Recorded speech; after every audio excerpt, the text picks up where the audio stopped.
Welcome everyone to this webinar on building a more caring world, implications for the market.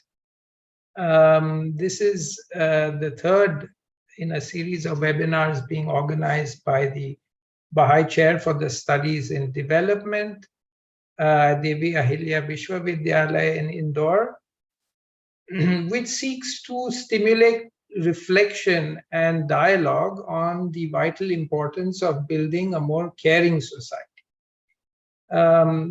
Before we begin, before we ask our very esteemed panelists to share their comments, I just wanted to share a few initial thoughts on behalf of the chair on how we have approached this theme. Like other social beings, human beings cannot survive without receiving care, at least in the initial stages of life.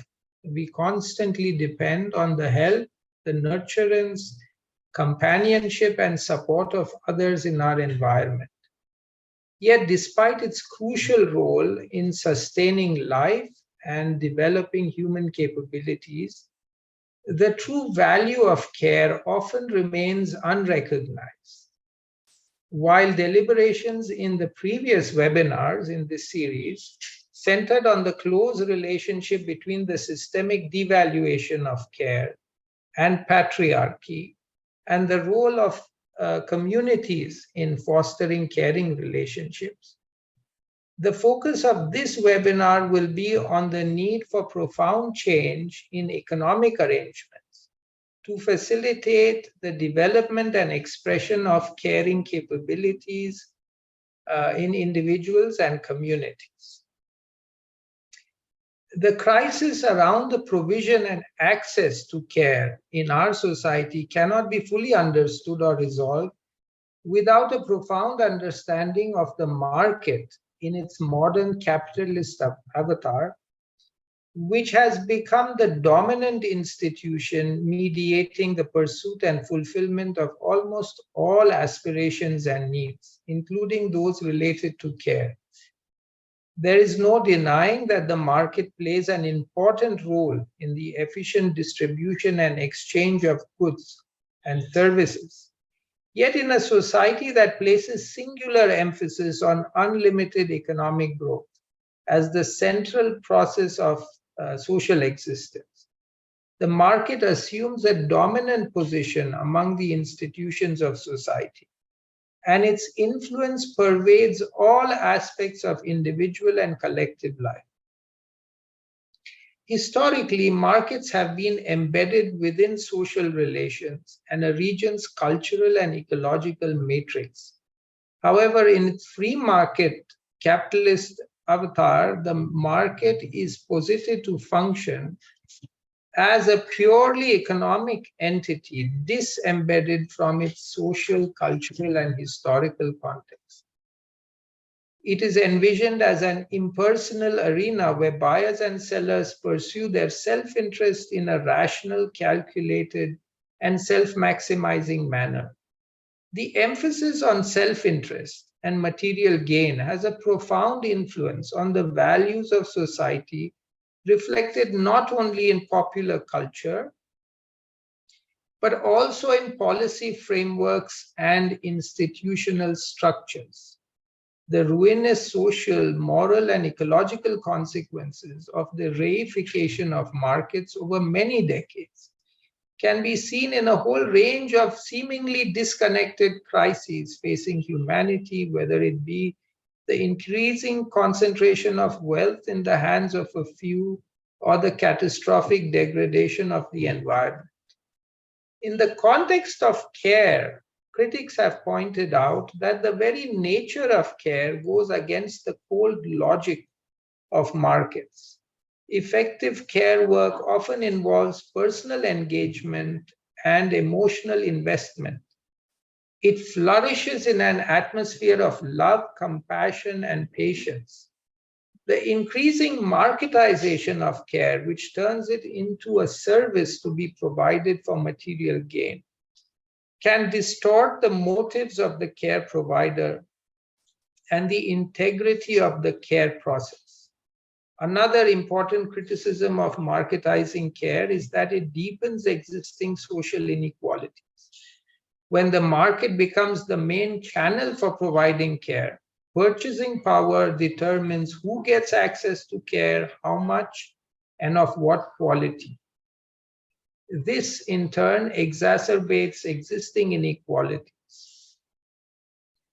In recognition of the mounting and multiple crises caused and exacerbated by a political economy that is singularly focused on relentless economic growth, there have been increasing demands for fundamental change of existing economic arrangements to align them with principles of justice, solidarity, and environmental conservation. In the context of care, there have been calls for fundamental change in the structures of society to reflect the centrality of care to human life, where the imperative of meeting caring needs of human beings would set the limits within which other concerns, such as economic growth, work, and social institutional organization take their frame. Recognizing the centrality of care for human life also has implications for how economic institutions function. At present, qualities and values associated with care, such as altruism, love, compassion, reciprocity, honesty, and trust, which are indispensable for communal living, are either ignored or treated as external to the economic system. It is assumed that the existence of these values and qualities in the social order can be taken for granted, irrespective of the economic arrangements that are in place. Yet in reality, economic institutions and structures can either strengthen or weaken these values by the kinds of behaviors that they reward or incentivize. In this context, care would be seen as a propensity that can be defended and developed or weakened and wasted by economic risks and rewards.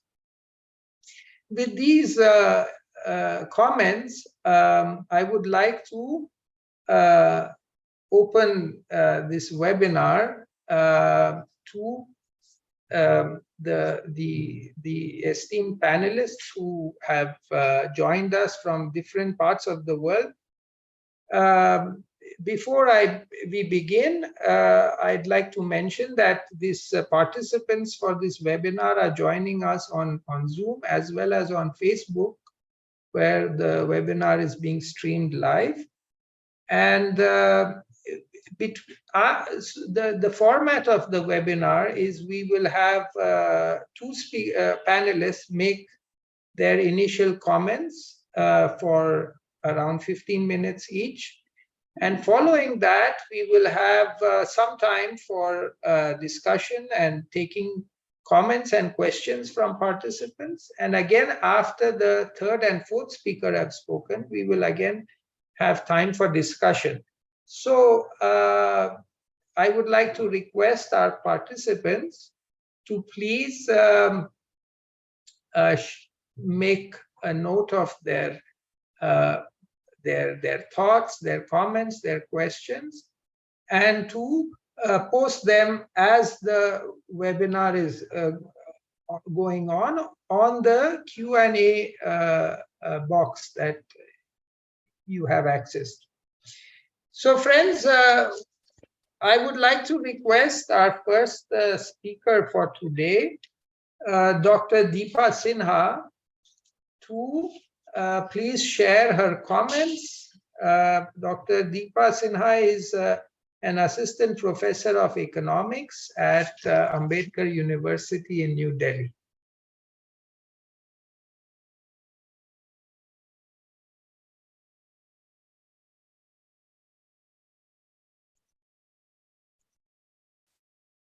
Good afternoon, everyone.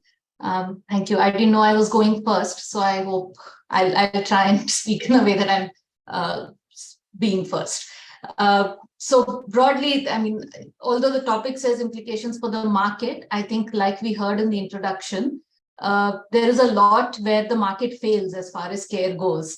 So we can't really restrict ourselves to the market as we imagine it today. And so I will be talking quite a bit about the role of the state as well when we discuss care provision. So just to begin with, that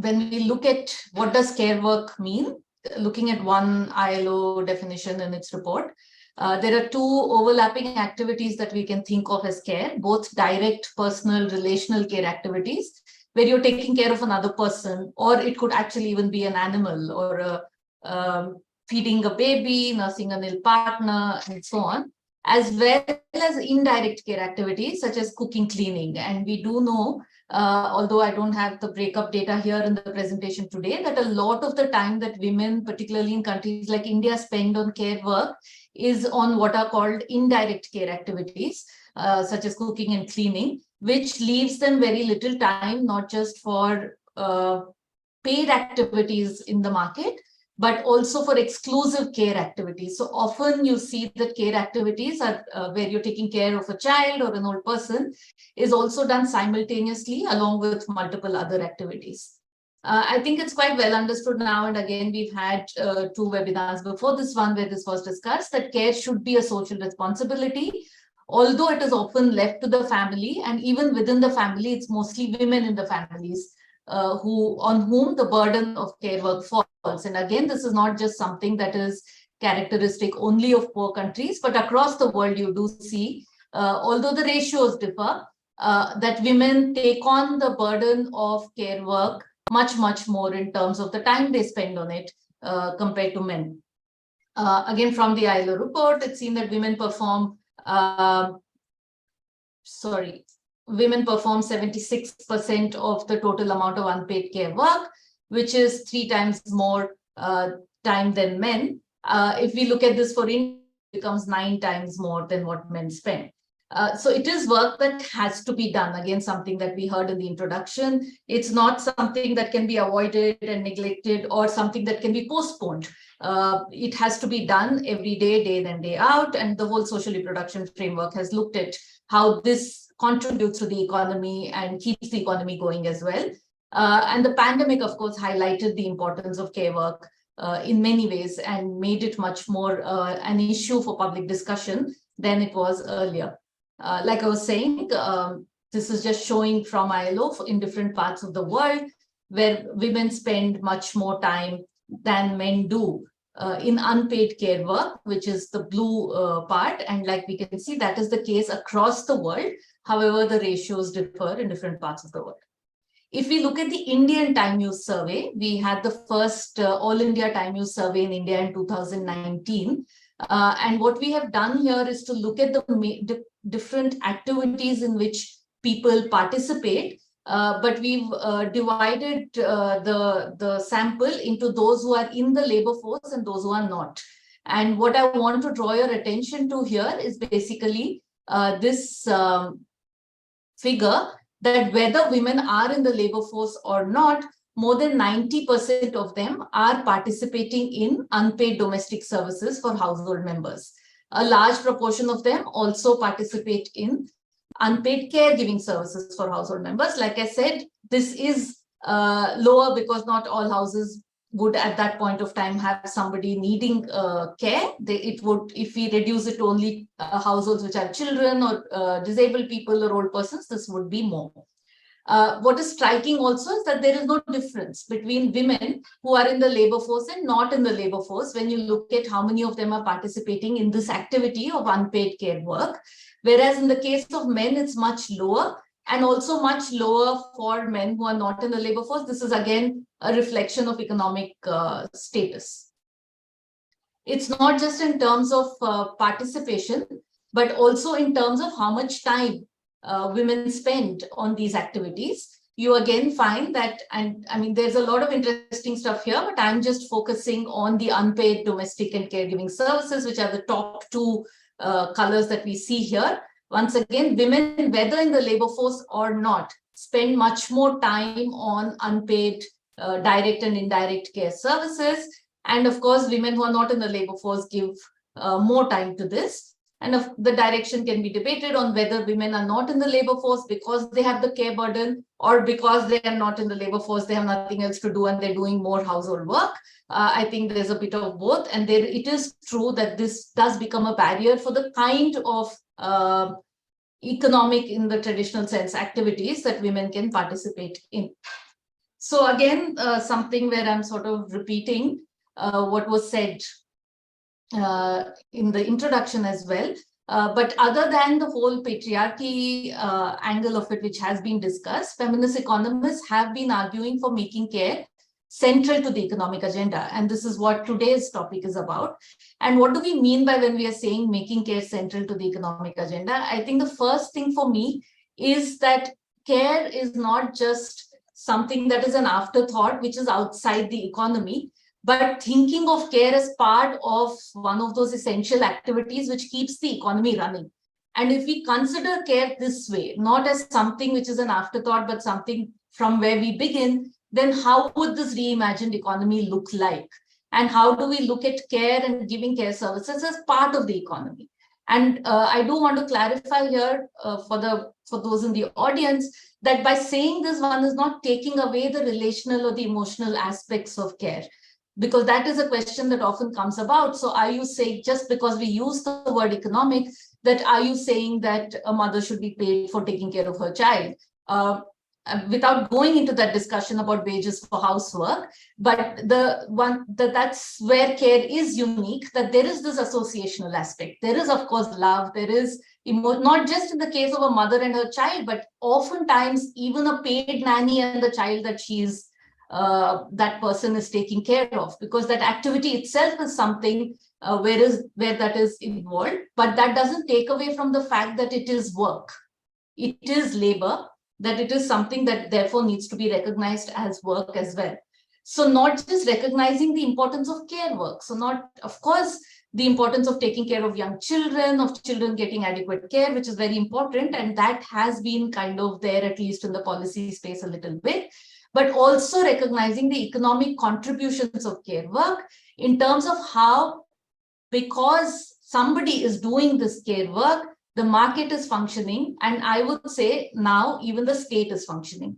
Women's unpaid work subsidizing the market has been talked about in the feminist economics literature again, about how labor markets are gendered, how you see the gender segregation in occupations, even in the labor market. The gender wage gap in the labor market is often linked to the reproductive work responsibilities that women have and the gender division of labor within the household. But I think increasingly what we are also seeing that not just how capitalism operates on these social norms, but also how the state in this more and more neoliberal era that we are seeing uses these same norms to employ women at very low wages, or no wages actually, as voluntary workers and as honorarium workers, again undermining the work aspect of it, and as if this is something that comes naturally to women and as an extension of their roles within the household for their families. So that's what I mean by saying that women's unpaid work is subsidizing both the market as well as the state, because it is making state services also cheap by being able to employ these millions of women at less than minimum wages to provide many of the care services which the state in any democratic society, definitely in India, with the kind of responsibilities that the state has been given in the constitution, is expected to pay. So what would our demands be? Again, nothing new here. What all the literature talks about, it used to be the 3 R's, now we talk about the 5 R's. Recognizing care work, which I've already discussed, reducing care work. I think that is indeed important. Again, no time to go into it, but when we break it up by class, by social location, you do see that this burden of care, especially when we take into account both the direct and the indirect, is much more amongst not just poorer women, but poorer men as well, who are spending more time because of their economic situation.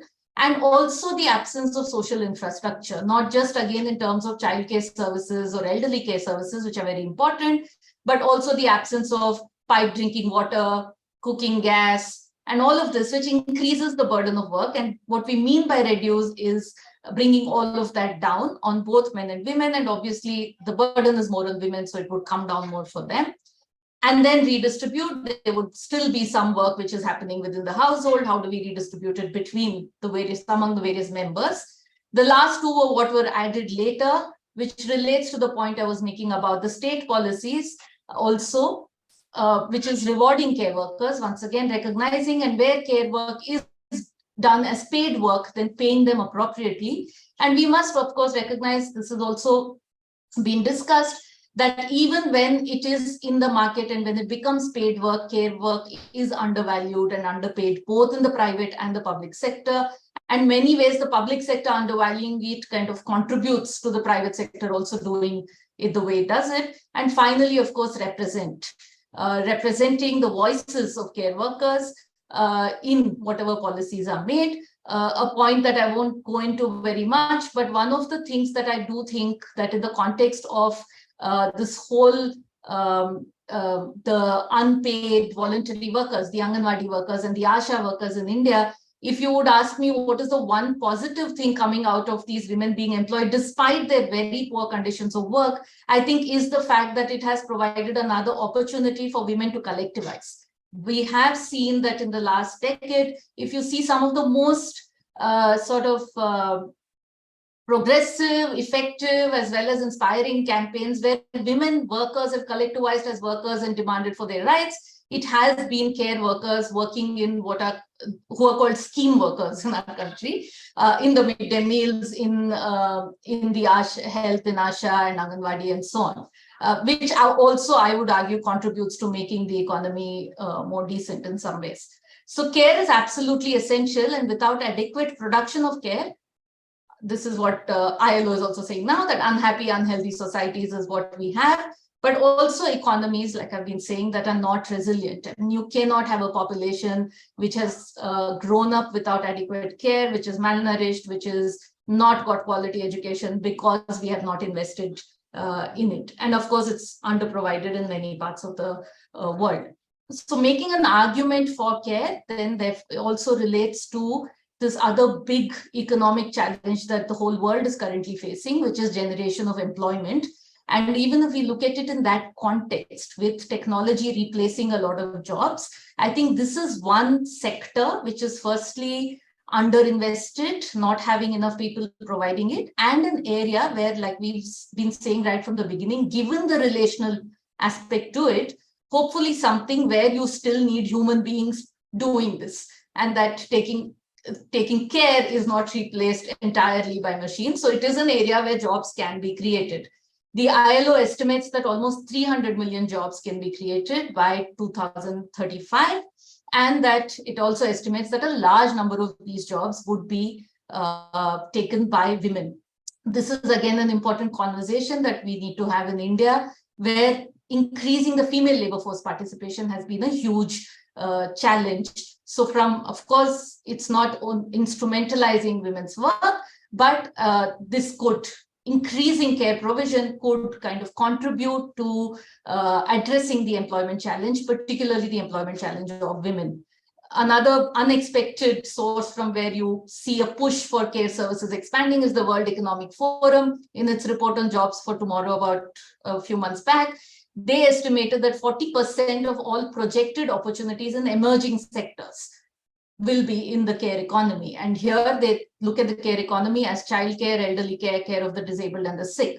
This is also to do with the demographic change in the richer advanced countries where there are larger proportions of old people in the society. We are going there. We don't have childcare. We'll very soon, the pressure for elderly care is also going to increase. So that's again not something that's relevant only to the West.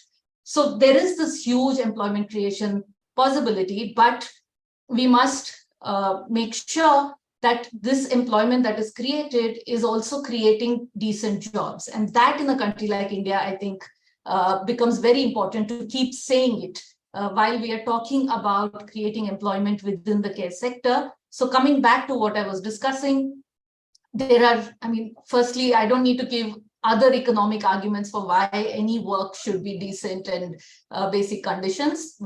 Any employment should have all that, but also to say what are the other sort of reasons is also the fact that poor job quality for care workers also leads to poor quality care work. I mean, if we are not paying our Anganwadi workers, if we are not recognizing that they're employees, and then we expect them to do this, so many things that they are expected to do, I don't think that really happens. And that is not to say that just by paying them, you immediately get good quality services, but this would be one of the essential things that you have to do, along with many other things, to improve the quality of care services that are available as well. Presently, it's undervalued and underpaid. And here, I think there is the role for governments, not just as care, but in provision of universal public services. And public services are made of public service workers. So as you expand public services, if you're really providing them in good quality, you would be expanding the number of workers as well as hopefully decent jobs, which is something that we've not been seeing.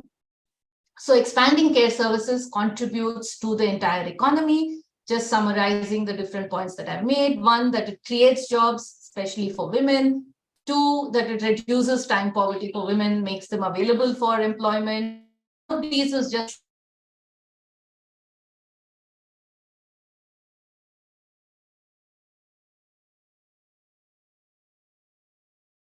it could contribute to improving human development outcomes as well. If they're good quality early childcare services, we do know that adult productivity improves, you have better school learning outcomes, better nutrition outcomes, and so on. Inequalities is a point that Dr. Arash already made in his introduction, that not having care services, you're really starting that inequality from birth. From the day go, there is no equality of opportunity when you don't have equal care that you're getting from the time you're born. And just the last point, in the context of the post-COVID recovery, and clearly data in India showing that there is an issue of a lot of people not being able to, I mean, there is a consumption issue, particularly in rural India, and there is a lot of discussion about the state increasing its spending. We only talk about capital expenditure in that context, while there is a lot of benefit to building roads and dams and ports and so on. If we look at providing care, providing public services also as an investment, and we do know it is employment intensive, it could also have multiplier effects, not just in the Keynesian sense, but multiplying many other benefits as well. So I'll stop here. Thank you.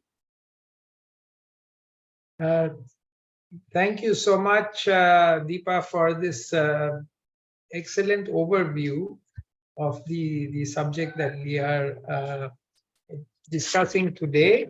Without taking more time, I'd like to invite our next speaker, Dr. Mirai Chatterjee, who is a director of the Social Security team at SEWA.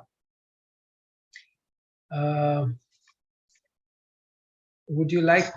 Yeah, great. I think it's working. Yeah.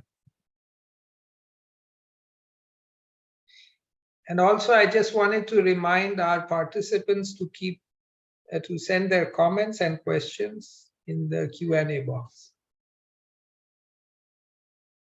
Thank you very much, Arashji, and I'm glad I'm following Dipa, who I've known for a long time, because a lot of the things that she said resonate with the experiences of informal women workers with whom I've been working for some time. I'll be focusing more on how it is that perhaps we can build an inclusive and caring economy and society in India. So just want to remind us of the world of work in our country. Look at those figures. 94% of the female workforce is informal. We are very economically active. We contribute more than 50% of India's GDP, but we still remain steeped in poverty and vulnerability. And as we know, wherever there's poverty, there is injustice and exploitation and inequality and exclusion. Like my sister who's in the slide here, who is manufacturing inland salt, one of the poorest of our members.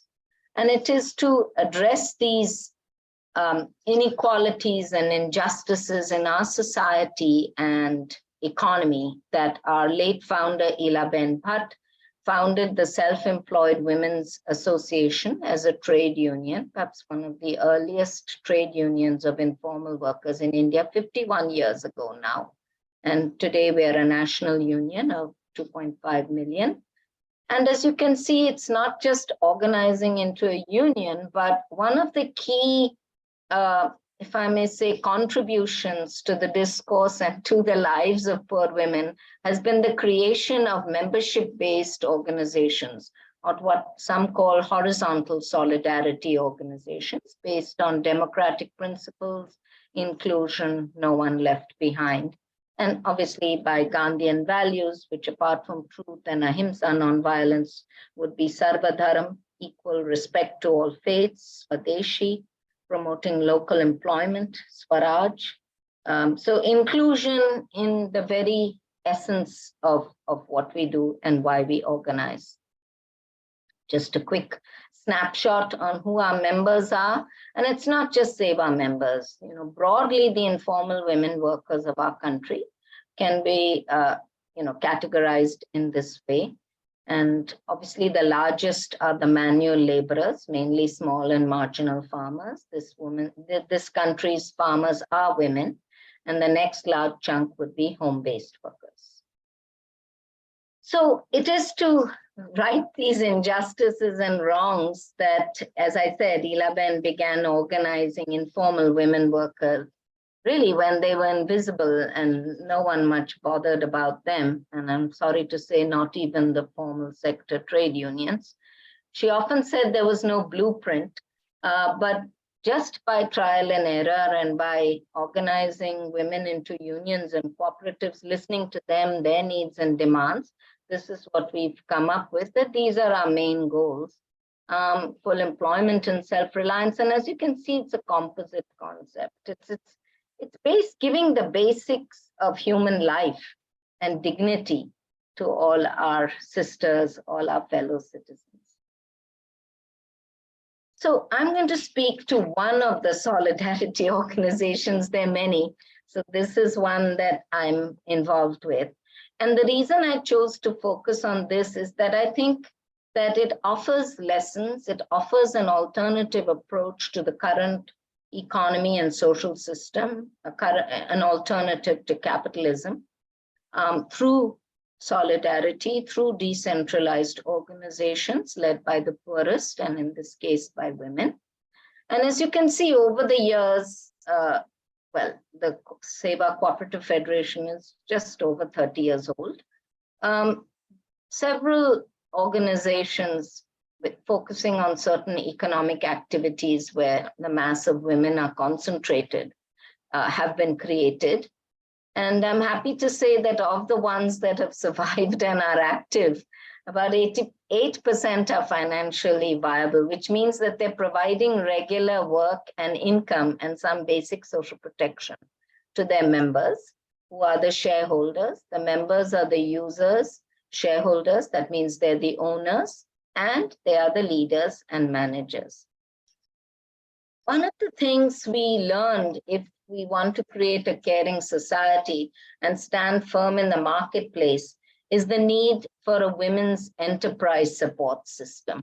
It's very hard for women individually to access markets, leave alone stand firm in the market. But when they come together and when they form their own support systems, like the SEWA Cooperative Federation now has transformed itself into a women's enterprise support system, mainly cooperatives, of course, but some other forms like collectives, farmer producer companies, and so on. Then we can strengthen these solidarity organizations at the grassroots level through concrete action, relevant services. And we also find that it cements the solidarity, the inclusion, the democratic function. So as you can see, there are about 6 main buckets of services that we offer to try and strengthen the solidarity. Of course, one of the important ones is capacity building, because women have never had that opportunity. But we do find when they are given the opportunity, they grab these opportunities and they really quite rapidly move quite far ahead. And also, how to run a business, how to run their own collective and cooperative. It's immediately obvious to any of us for that matter. We have to learn. And business development. It's not like these women went to IIM Ahmedabad, they have to learn how to plan and, what is profit and loss, how to read a balance sheet. I myself didn't know how to read a balance sheet till I joined my health cooperative. So these are all learned things, and doesn't take them a lot of time, I must say. Important point vis-a-vis today's discussion, the whole issue of market linkages and the market. First of all, many poor women have no knowledge of the market. What is going on? What are the different vested interests? What are the different competing forces and so on? And second, that they have very little bargaining power. Individually, they have very little bargaining power. They cannot access the market. And let me give you an example. One of the solidarity organizations we formed is in South Gujarat. It's in an Adivasi, 100% Adivasi indigenous women district. They're all indigenous women farmers. And they tried to set up a shop where they directly sold in the market, in the APMC market yard. And the APMC surprisingly gave us some space as well. But very soon the women, it was very tough because the market's already sewn up. There's a whole chain of middlemen. And they made sure that these women, were not able to sell their lady's finger and what have you. And so, we learned the hard way, and we learned by forming a cooperative and then, accessing markets directly in some of the big retail chains and so on. But that only happened when they built their collective bargaining power. Then only they could stand firm in the marketplace. Another quick example is with the government e-marketing portal, which we're finding useful actually, finally.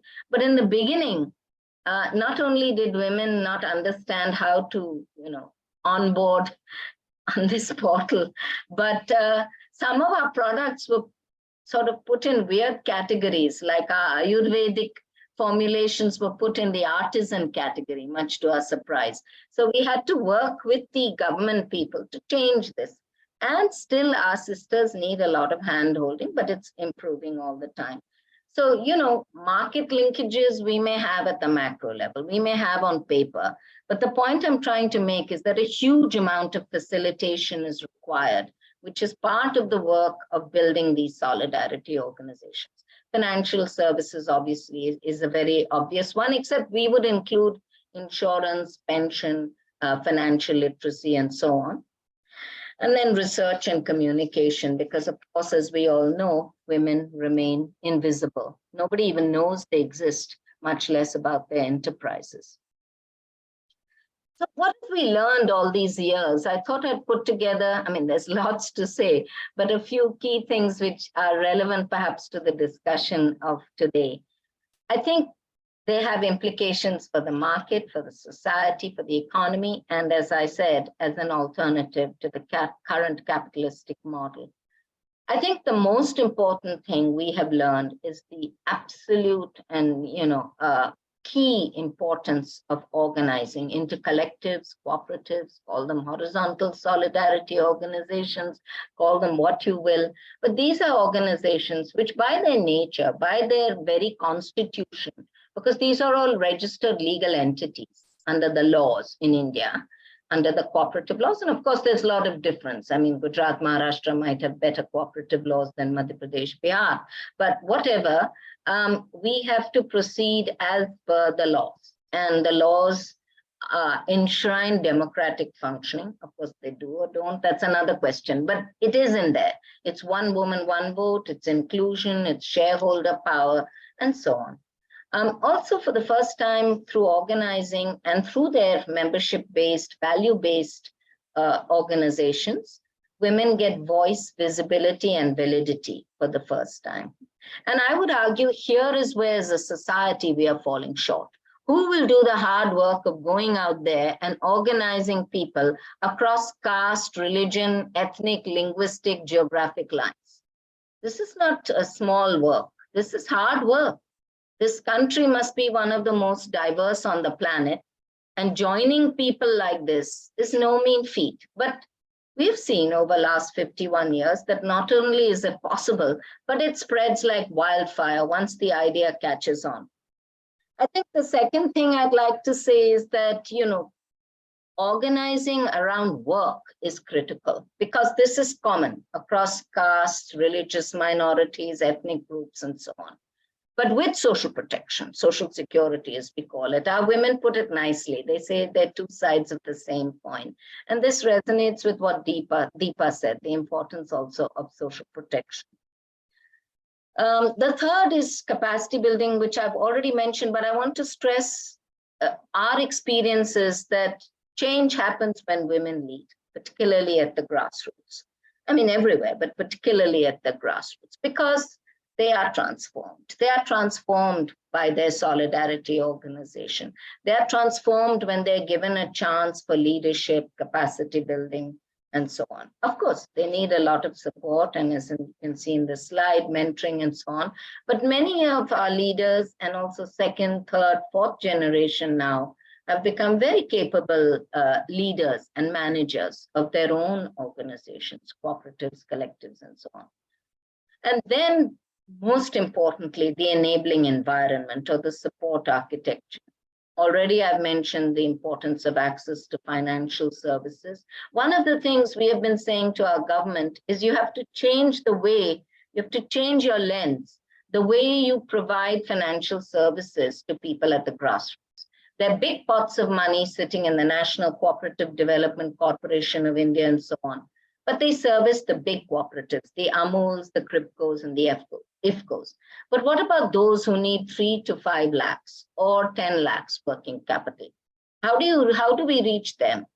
How can we make the systems and processes simple so that it's not a big rigmarole for poor women and they get lost in the maze of all the navigation?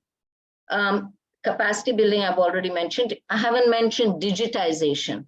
I think what we've seen in COVID is even women at the grassroots adapted quite well to digitization. Of course, there's a gender digital divide and they don't have devices. Their devices are in men's hands. We know all that. But even then, given all of that, there has still been forward movement and much more needs to be done, of course. I've already mentioned online and offline marketing. I want to also mention during COVID, it was these women, the women in cooperatives, who not only were out there on the front lines trying to save lives, speaking of care, but also because they had built up reserves in their organizations like cooperatives, they were able to quickly give 5,000 rupees like a cash transfer to each of their members to buy food and medicine and other essentials. So you see, it's not just that we're building an alternative economy bottom-up, a bottom-up alternative inclusive economy which reduces inequality and offers some basic protection to all. But also in good times and bad, they stand with each other. And this is really, really important. And this brings me to my, last point on this slide, which is the care. I mean, I think it's absolutely essential that the burden of care is not on the poor working women of this country. It's high time we have universal childcare. At least we should begin to think about elderly care. We haven't even begun thinking about that. It's just left to families. I mean, what kind of caring society are we where we don't even think of these basics? And also, as has been mentioned, it can be a huge source of livelihood. We have several care cooperatives and they're doing quite well. And there's a huge demand, in fact. My last slide is just a few reflections over the years on leadership for a caring and inclusive society and economy. I think it's high time, and I think women can be in the lead in this and show the way, that we have a new model of leadership, that we move away from the model of one supreme leader and a much more collective model, a much more decentralized model. I think one of the, perhaps, if I may say so in all modesty, contributions of SEWA has been to show that grassroots women are second to none in terms of leadership. They become strong leaders, they're vocal, they're brave, they're courageous. Their menfolk told them, don't go out of the house during COVID. They defied them, they went out. This is extraordinary, and it's time we acknowledge that. So a new model of leadership. And then I think one type of leadership, as I say in the slide, which is inclusive, caring, and democratic. we seem to be drifting from our values, the values of those who, fought for our independence, fought for our azadi. It's time for dusri azadi, a second freedom, to revisit. Third is, I think, when women lead, they show us how to do things in a lean and green manner. These cooperatives and collectives, they're low resource. So when you have low resource, you know how to do more with less, and also close to Mother Nature. So these are some of the things that I think an alternative model of leadership, which will lead us to a more caring and an alternative to capitalism. And finally, as I mentioned already, the care economy in women. I think, unfortunately, men, excuse me, but, it's left to us again to lead on this, that we need more recognition of the care economy. I mean, fortunately, there is a little bit more recognition of the care economy. It's not just like the care economy has popped up now. It's always been there. Thanks to COVID, everyone woke up and there's more attention, and we welcome that.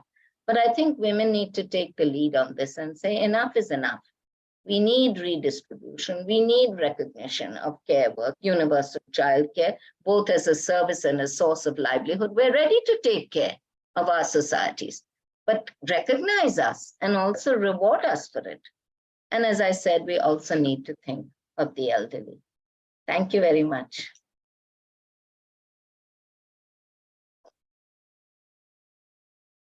Thank you so much, Dr. Chatterjee, for this beautiful, thought-provoking and stimulating presentation, which really helped us, in a sense, illustrated for us with the aid of the case of SEWA's work, what it would mean to respond to some of these questions that the webinar raises at the grassroots level. So friends, we have already 5 questions. Let me quickly look at them. The first one says, dear Dr. Dipa, shouldn't we also value caring capacities as characteristic of our human capabilities, and not just by using economic measures for it? Isn't this something Gandhi would emphasize? Don't reduce all to economics. That's one question for you, and there's another longer one. I mean, you can choose to take both. The second one says the point you make about the need for job creation and these being quality jobs there being quality jobs in the care market is quite interesting, but making care work more and more reliant on existing economic structures puts care work at the hands of the current economic paradigm, which is strongly related to private-based economy and free market system. The existing structures make it very difficult to actually meet the care needs of society. While I am not fond of free care work, which is mostly provided by women in our country, I also don't think commercialization of care work within the current economic structure will suffice. How do we then, as a society, meet the needs of care within the conditions of the present market? So Deepa, I don't know if you'd like to respond to these. I won't directly do question answer, but some of the issues that I think are coming out of these 2 questions. Firstly, I want to clarify again that I am not talking about commercialization of care, but I am talking about socialization of care. That care needs to go beyond the household and needs to go beyond being women's responsibilities within households alone. And that, I think, is not a very capitalist idea necessarily. In fact, I think that this is one way by mainstreaming this idea of care, that there is a social responsibility, that we care for each other, that we care for each other's children, that it's not just about whether it's poor or rich or male or female, mother or father or adopted parent or whatever, that people get their basic rights is a social responsibility. I think that's where we are beginning from. Taking that forward, what one is arguing is that given this logic, and that's not the logic in which a market usually functions, a free market usually functions. And therefore, I'm arguing for a role for the state and role for collectives. I think what Mirai presented about the whole cooperative movement that's part of SEWA is giving us that alternative. But I think we have also moved away from the time when we thought that, that systems can change overnight. But each of these, the cooperative movement, the movement for universal public services, I think all of these are also contributing to this larger agenda of a different kind of an economic system, which I also think we need to imagine. But I think these are all components towards that alternative economic system, where therefore something like care is more central than profits, for instance. Just one more point that I want to add, and I've had the good fortune of, although it's been a very, very long time now, of visiting the creches that SEWA cooperatives run and how amazing they are. But one of the things that I heard there from all the sisters running the cooperatives, the mothers who were attending them, as well as in discussions with Mirai and her team, is that while they do it, the resources in some of these communities are so low that to be able to provide those, even though they were charging a small fee, and people are willing to pay it because they recognized what the service was. But there was a limit to how much fee they could charge and to what the costs were of taking care of a child the entire day. So I think we need to recognize that also somewhere, that it has to be this, there has to be solidarity. There are a lot of people in our country who are poor, who are in the informal sector, but that doesn't necessarily mean that the response has to be centralized. Whereas the support in terms of resources can come in a centralized manner. Government can run creches through supporting cooperatives, through supporting communities in the way that they're doing it. But the fact that the support is required is not, does not go away. I hope I'm in some way addressed the issues in the question.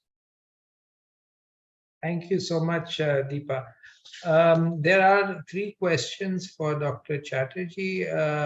Mirai Chatterjee ji, how can we change existing systems with values of caring rather than making women better at competing in the existing game? How do we ensure we unintentionally do not end up reinforcing values of the existing game, the existing order? Then the next question, do you want to, should we go through all 3? Maybe I should answer this one, and then the other 2 I've noted. Yeah, okay. So I think this is a really good point, and I think there's no easy answer either. I guess I would say it's not either or. Our experience is that when people across castes, class, religious minority, ethnic, linguistic groups, geographies come together in their own organization based on certain values, which I emphasized were the values of Mahatma Gandhi, then these values also permeate, we find, into the society. It's not necessarily 1 + 1 = 2. Things are much more complicated, but the change happens because many of the women, or most in fact, who are in these cooperatives are also mothers and also have chief responsibility for caring for their children, for their families. So they start there. They impart these kind of different values, values of caring. In our members' homes, many of the husbands cook and take care of the household while the women are at meetings or going to Delhi for some policy work or whatsoever. And also they make their sons do this work. Because it's not just about economics, it's also about a constant sharing of ideas, about feminism, about sharing, breaking down gender stereotypes and more, and creating a more caring economy. And we have found that actually many men and others are open to this. It's just that they didn't really know how. So once you begin interacting, there is some spread effect. As I said, it's not so simple. I don't mean to make things very simple. And I think the very fact that they come together in a society like ours, which unfortunately at the moment is so polarized, and broken up into different groups. The fact that they even come together, and by the way, the day started by praying together. This may seem a very small thing, but it's an all-faith prayer from the Holy Quran, from all the scriptures. And, this just changes your outlook, because if every day you're sitting with your sisters and you are praying like this together, it's something really quite powerful. So if you will, it gets into your pores. So no easy answer, but we do believe that if you change the structures, it's not just individuals making change. You change the structures, then people in the villages and in the neighborhoods also see, this is a new way of doing things. This is a way that promotes inclusion and democratic functioning and equality as well, because one woman, one vote, and whatever the profits are made are shared by way of dividends to everybody. So I think I would say on that. Quickly on the property rights, I'm glad you brought that up. I'm sorry in the short time I couldn't cover everything. I think this is very important. In fact, often at SEWA, we say that our work is about the 4 pillars. One is capitalization and asset building, and social protection, capacity building, voice and representation. And speaking about asset building, it's critical that assets are now in the name of women. Land, for example, at least in joint title. There's still all these Kisan Yojanas and all these farmer programs. It's always men who are standing in line for the benefit because the title is in their name. And we know what happens when the money goes into men's bank accounts. So we have been pushing for joint titles along with other feminist and women's organizations across the country for many, many years. The other thing that I find vexing is that the mainstream or the dominant sort of, what shall I say, people who dominate in our society, castes and communities, they even change the good practices of Adivasis and other communities. We were appalled to find in one area where we're working that the local people had changed the way land tenure and land titles are done, which were much more equal before. Among the indigenous people, and made it as per the sort of dominant community, if I may say that. And SEWA Bank only gives loans in women's names and makes sure that if a house is done, if mortgage land is released, if there's a new buffalo or a sewing machine, it's always in the name of women.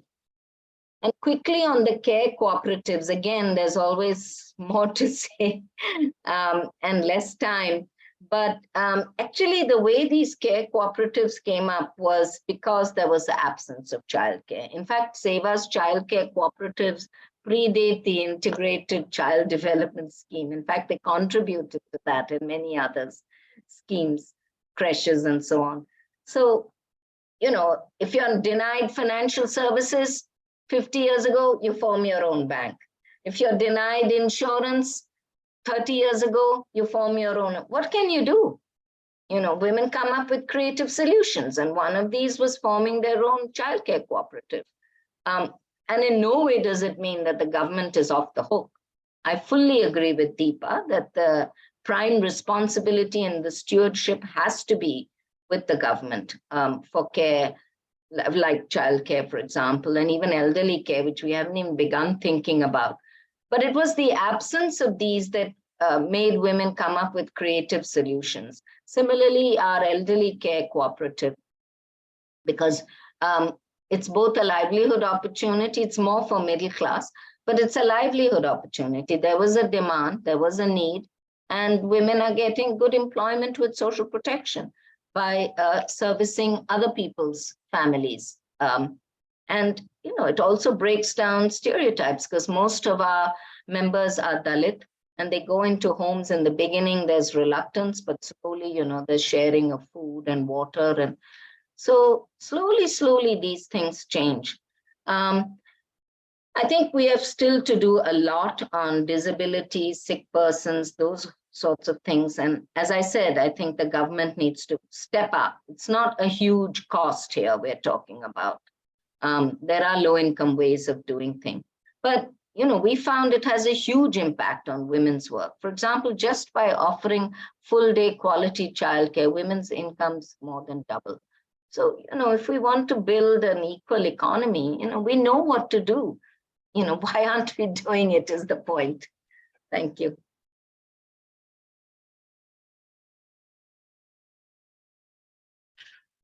Thank you so much, Dr. Chatterjee and Dipa, for engaging with these questions, which were really thought-provoking. I don't know if the other panelists would like to say anything at this point before we move on. No, Dr. Arash, I might respond to some of the things in my own comments. Thanks. Okay, sure. Yeah, one, it would be, something that we can also, towards the end, we'll again have time to take more questions, but also to have maybe the panelists to share comments on the questions and also on each other's presentations.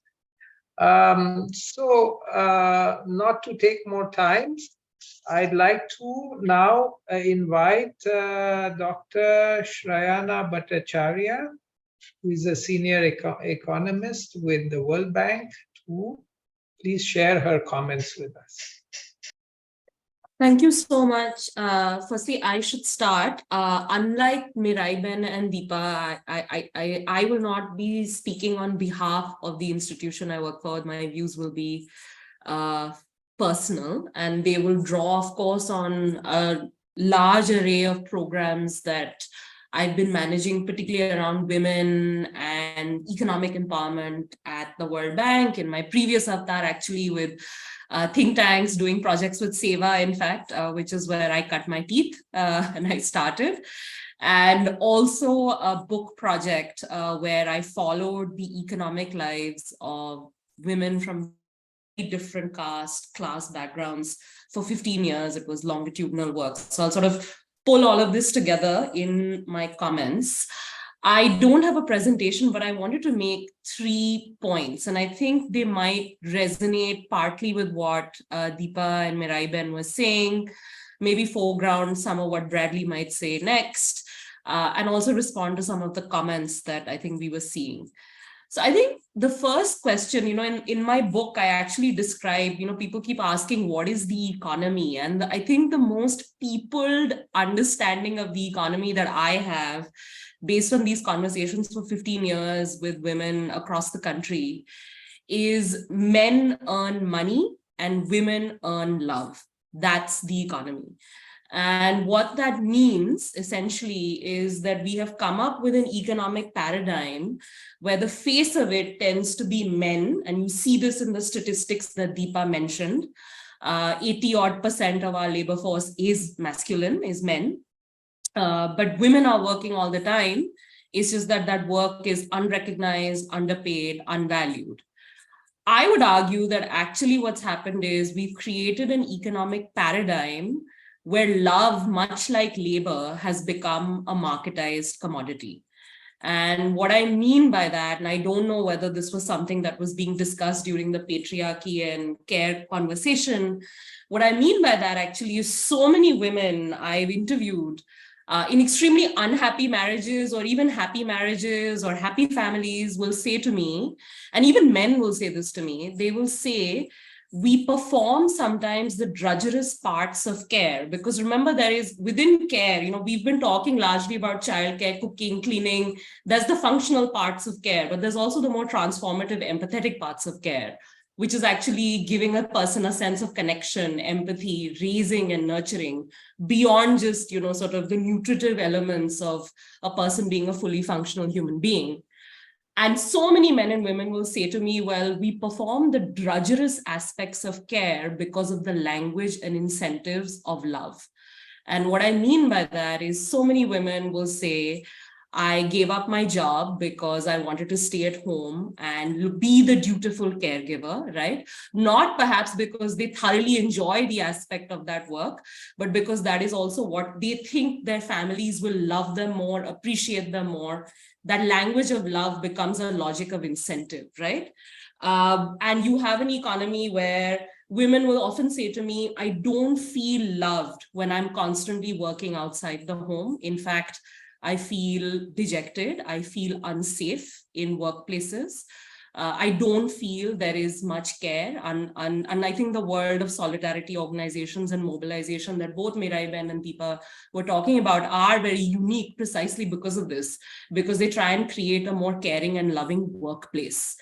And I think what I'm using these examples to firstly say is, in the book, I call it the crisis of loveria, where love has become an economic attribute. And if we think of care as being derived through that logic and language of love, I think the question that we need to answer as economists, I think we think a lot about incentives, right, and market signals, is not just how can care improve economic outcomes, but can we think of economic signals to improve our attitudes of caring towards each other? And I'll give you a simple example of this. In the economy, we constantly keep championing women in science and technology, which is great. And you'll notice that it's so common in India for us to tom-tom and be so happy that we have the maximum number of pilots, women pilots in the world, actually. And yet in those same flights, if you look at the jobs of women and men who are in-flight attendants, who I would actually argue have the more tougher job of dealing with people, dealing with their needs, anxieties, attitudes, frailties, all kinds of issues. I think what ends up happening largely is that we don't talk about the fact that they are grossly underpaid, hardly ever celebrated unless they fight terrorists, right? Or do something great for national honor. And the conversation actually about the service standards and, the question that Dipa raised, decent work for those who are doing not just care in the typical childcare, elderly care form, but any kind of public dealing.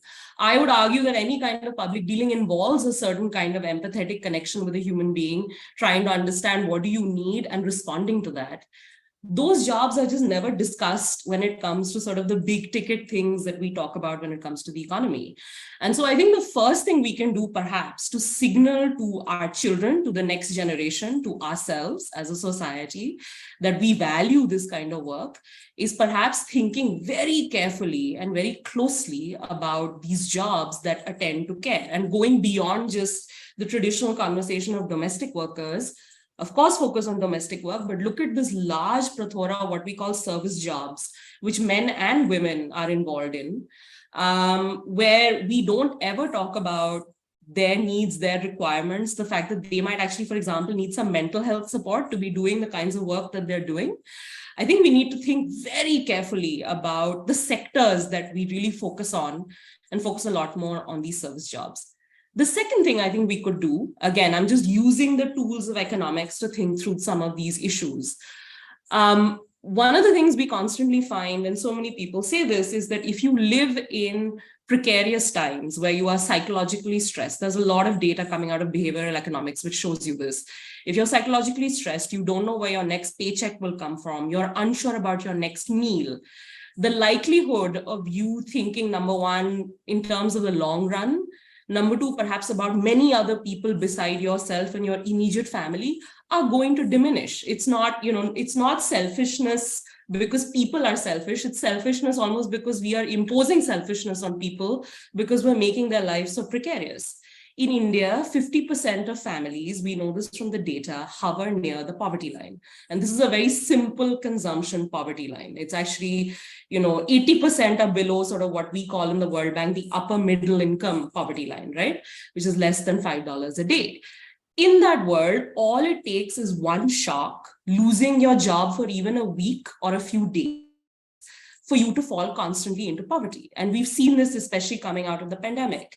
And I think the call for universal, not just public service provision, I would argue a universal welfare safety net is absolutely critical, because if people aren't feeling psychologically assured that someone has got them, right? That when times are difficult, there will be support. If you do not feel assured of that, if you feel you have to grab, hustle, fight, contest, and compete, who is going to find then the psychological space to build that empathetic transformation, right? That idea of caring for another, putting oneself in another person's shoes, where will you find the muscle for that if the economy is constantly throwing you into this place of individualistic psychological precarity? And so, for example, I'm a big believer in instruments like universal basic allowances, assistance. It could be a combination of exactly what Dipa and I think Mirai Ben were talking about, financial services, social insurance. Less than 8% of our population is covered by any kind of life insurance product. That gives you a sense of how scared people are usually, knowing that if something happens to them, there's very little that can actually, particularly for our precariat, which is a large chunk of our economy, as Mirai Ben showed us, there's very little that will actually take care of them in terms of state instruments, or forget market instruments. And so I think the second signal we can perhaps push from the economy side to create a more caring orientation in our homes, in our families, in ourselves, is perhaps to think about stitching together a much more robust, universal, and it's absolutely critical, the word universal, in the way we think about the safety nets we designed. One side bullet point to this question about welfare and safety nets. Currently, we actually do have a welfare system. Sadly, I don't think care is its central element. Distrust currently is its central element.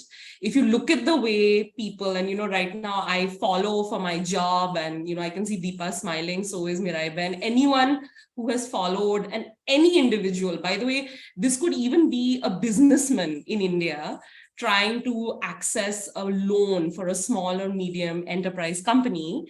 The amount of paperwork, the fundamental belief that you as a citizen of this country are out to sort of, get the state, or sort of in some way game the state, the lack of trust between the state and citizen, this requirement of constantly verifying identity, constantly verifying eligibility, constantly drowning people in paperwork, essentially is a welfare architecture built on distrust. The reason, I think when we all argue for universality and credible universality in the spirit of, say, programs like NREGA, or even now the Food Security Act, which are still now, increasingly under threat because we want to use digital tools to essentially make sure that that distrust gets transferred again and again. I think the question we have to ask ourselves is, programs that are supposed to care for people, if you're providing these benefits in such a distrustful form, what message and signal as an economic instrument of welfare are you sending to the people who are interacting with these programs? And I think, to me, it has to be universal, not just in terms of the package, but it has to be universal in the spirit it is executed and designed. And maybe I'm not saying we become Luddites and don't use technology at all. I'm a big believer that, of course, cash transfers can reach people better if the pipeline of delivery is effective. Of course, you can monitor frontline workers better, be it at creches, be it at any kind of work site. But I think we need to think very carefully about the way the welfare architecture is being designed, so that it actually provides people that psychological assurance that when things are bad, there will be some support, and that perhaps can create more bonhomie and solidarity amongst people, as opposed to this current situation where everybody feels like they have to fight for their pension benefit, you have to fight for a basic government benefit. And this is a very genuine, authentic experience I think people have on the ground. No matter how much we say that we have lots of direct benefit transfers, proving eligibility still remains a very difficult problem. The third piece I will say, and I think to me this is very critical, is, the conversations. In fact, I think, Dr. Arash, the way you started, I have never in my many, and I think this is probably true for Mirai Ben and Dipa as well, I think all of us attend and participate in many government forums about labor issues, about welfare issues, about the economy.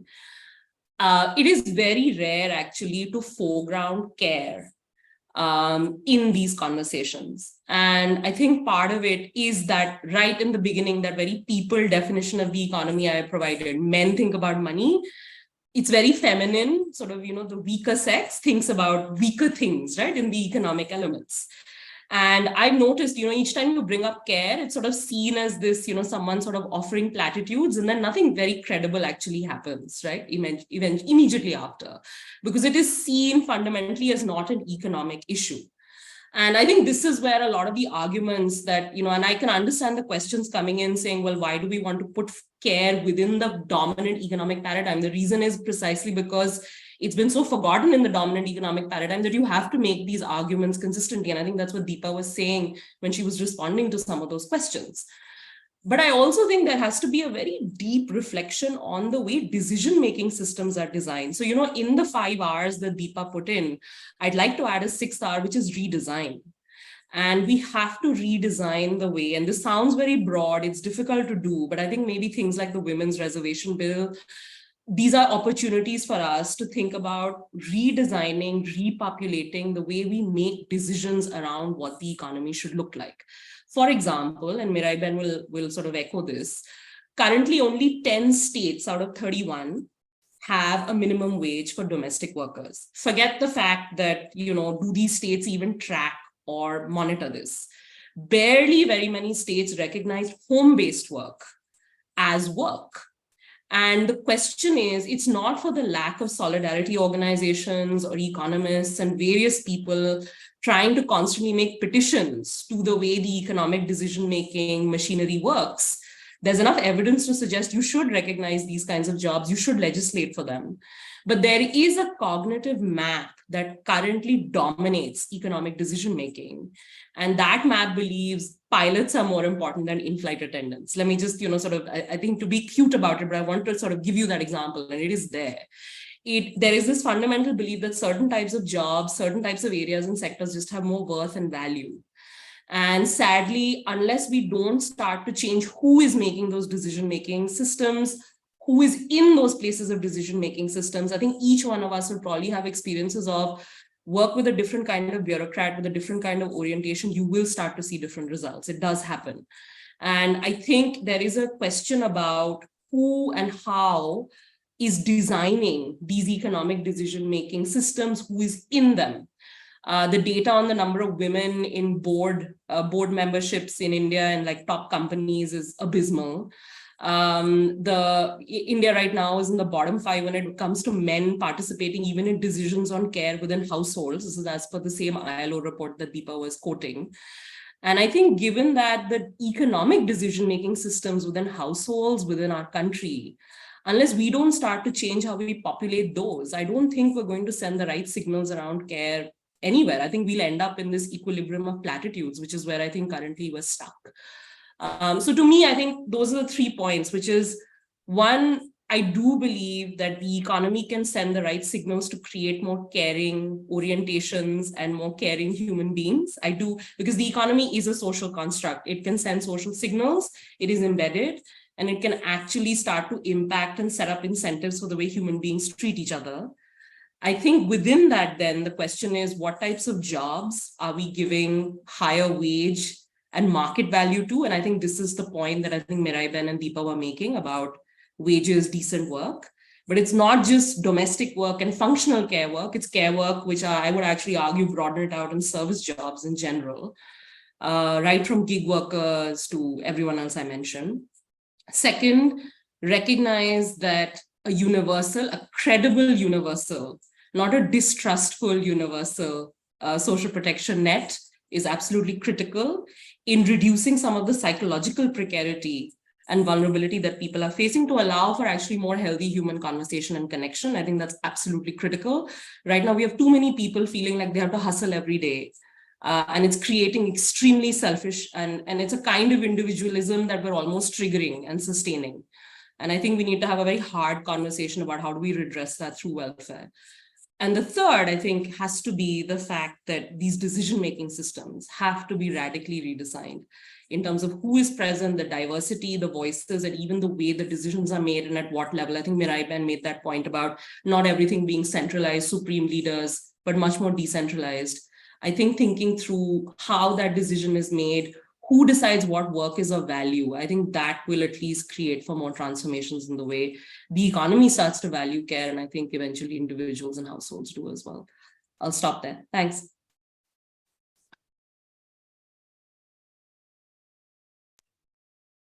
Thank you so much, Shrayana, for this very thought-provoking and incisive presentation. Since we are a bit short on time, I won't take. I'll quickly welcome our next speaker, Dr. Bradley Wilson, who is an associate professor at the West Virginia University in the US. So please share his comment. Well, I'll just start by saying good afternoon, good evening, or good morning from the US. Thanks so much for this invitation, and it is really a challenging task to go last after these absolutely brilliant presentations, and I hope I can offer just something to make some contribution and maybe even elevate a few of the key points that have been shared so far. But I wanted to begin by acknowledging something very real that my students and the young people that I work with here in West Virginia have been saying in one way or another over the past few years, which is that not only are they not sure what kind of meaningful work they might plan to do in their careers, but they don't feel too hopeful about their prospects, even though everyone says that young people are the future. I think this observation aligns globally for young people, and that the growing numbers of people globally who will not only struggle to find wage work, but that might be stable throughout their lifetime, but to find meaningful wage work at all. Indeed, for this younger generation, many have seen both their parents and their grandparents struggle for the past 50 years or more with an economic system which has not really been designed with their well-being in mind. And I think this realization has become increasingly clear. Here in West Virginia, in the United States, where the coal industry and the timber industry and the steel industry and the chemical manufacturing industries have waxed and waned and collapsed, our youth are growing up in an environment of extreme uncertainty. They grow up in a place that is not really designed for them, but rather for the extraction of value and the production of commodities for profit. And now that the profits have declined and the value has declined and the capital has departed and the markets have dissolved, they're still here. We're still here. So we find more and more young people forced to make incredibly compromised choices about their livelihoods and those of their families and communities. And the pandemic has revealed this challenge even further, not only in more impoverished communities like ours in West Virginia, but really throughout the United States. And so for young people, you know, that famous turn of phrase, all that is solid has turned into air. Even these days, the air doesn't really offer us much consistency either. Climate change too demonstrates how even natural orders upset by production and consumption of fossil fuels has rendered us even more vulnerable to chance. The climate change, the pandemic, our dominant economic system, they've all disrupted the life coordinates, the expectations of many of our people in our communities. And young people are really perceptive of this tumult, this sort of uncertainty. There is worry, there is vulnerability, and it weighs really, really heavily on people's hearts, especially young people who feel a really uncertain future. So the question that, in a sense, this poses, I feel like for us and the panelists is, where does a sense of hope and purpose come from if people are skeptical that the current economic order does not serve them or does not offer a meaningful way for them to earn an income, provide for a family, pursue a livelihood? In other words, does not really provide an easy solution for the problem of finding a way to make a life. And it seems, at least in the United States, and you probably watch the news, and it might be the case in India as well, you know, at least one thing that's happening is that young people are feeling a greater and greater sense of social isolation. Another is that there's a growing expression of racial, ethnic, religious, and political prejudice, seeking to sort of blame others for this uncertainty and economic challenge and economic problems. And so greater and greater division is being expressed politically. And I think, as was mentioned by some of the speakers, a greater sense of distrust, whether of existing institutions or of thought leaders or experts, that really there is this path forward. And I don't think these are US phenomenon. I think they're very globally expressed. But I think, as also the panelists have shared, we're also witnessing a greater and greater awareness of the need for caring, which is to say, amidst all of this uncertainty, amidst all of this tumult, care has been one of the things that, and a discourse of care and practicing of care is something that more and more are becoming aware of. So not only within communities that are experiencing this uncertainty acutely and the economic crises acutely, but more generally.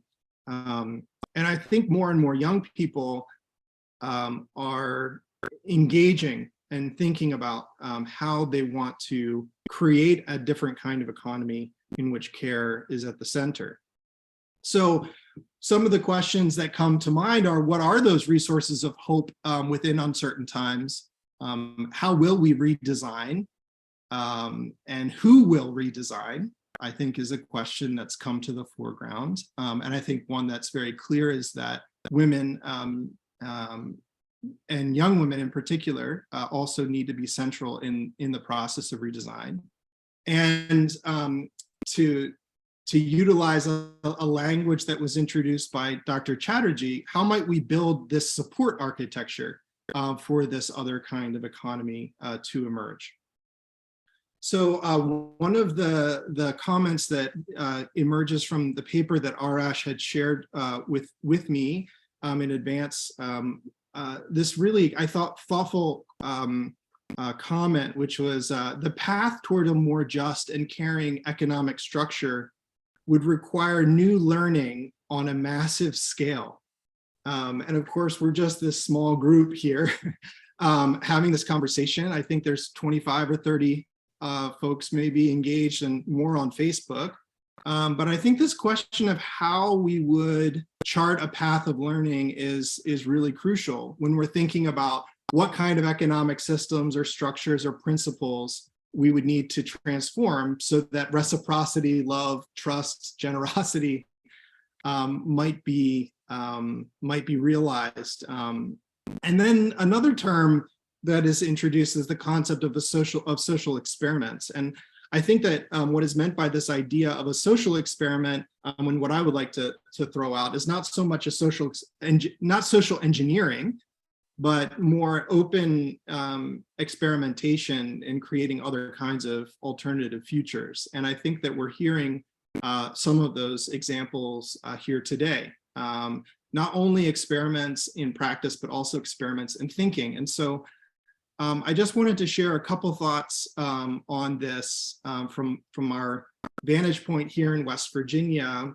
where a small group of us, mostly students at the university and myself and of some faculty and different community organizations that are concerned with building more caring economies, have been trying to find out and think about what kind of languages we can use and rethink the languages that we use to talk about economies, new discourses, different kinds of concepts and information, but also what kinds of attitudes might be necessary to bring this about.